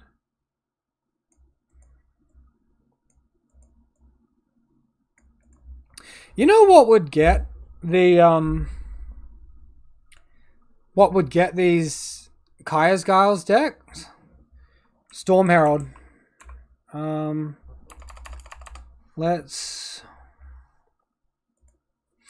If we randomly splash red for Storm Herald, they ditch our creature, they ditch our auras, they counter our auras throughout the game. Everything's in the graveyard. They go ahead and, you know, cast their what do you call it? Their Kaya's Guile. Then we have a Storm Herald we can go in on. We can return a hexproof creature. Oh, wait, no, we can just return the auras. Yeah, we return the auras onto Storm Herald. Attack for the win. That seems so janky and situational, but I think it's something to keep in mind. Is there anything else in my sideboard I'm missing? I mean, we've seen a pretty good argument for Soul Guide Lantern. Maybe like 2 copies of Soul Guide Lantern, 2 copies of Surgical. Hate Bears, Dredge, Living End, Heliod Company, Goblins, yeah.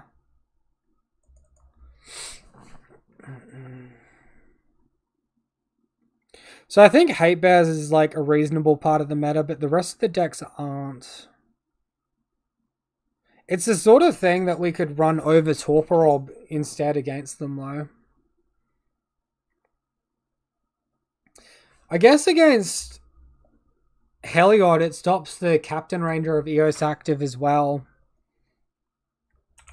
Alright, I might test 2.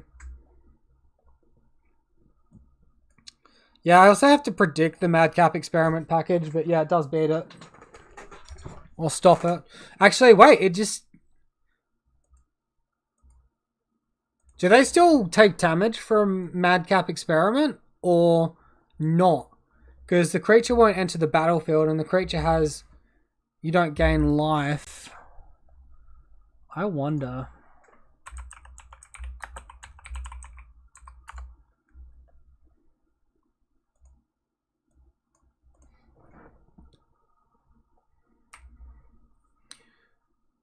Deals damage to you equal to the number of cards revealed this way. So that will still deal damage to them. It's not equal to the converted mana cost of the creature. Equal to the number of cards revealed. That's interesting. That's really good advice, John. Really good advice. Thank you.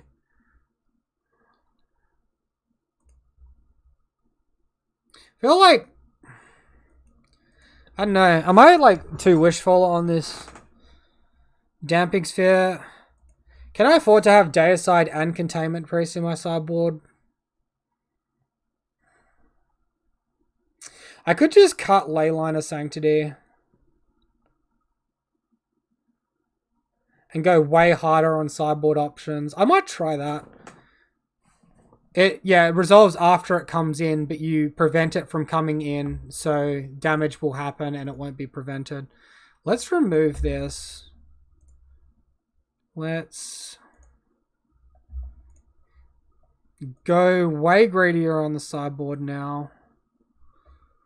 What do we want extra copies of here?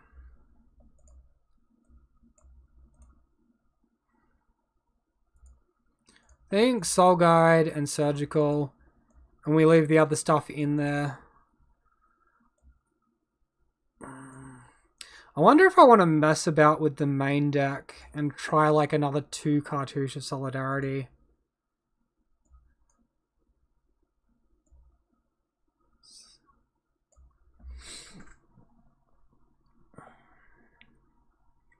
Like, because how important is Path to Exile? Let's get rid of Path to Exile. And bring in our Cartouche. I reckon. Alright, I'm going to try this deck next, and we'll see if it's better balanced for like a few of the worse matchups for us in the metagame. We seem to be doing pretty good against like Death Shadow, against Burn, against Prowess. About 40-60 versus Amulet Titan, but I'd consider that a bad matchup, but that's still reasonable considering the matchup. Yeah, I think I'm going to go with this. I am going to be jumping off though, guys, but thank you very much for stopping by and watching, and good to have you all here again. I hope your car gets sorted out and that the company doesn't screw you around again, John. Good luck with it all. Yeah, everyone have a wonderful day. I'll see you next time. Thanks for the follow again, Gare Bear. We'll catch you on the flip side.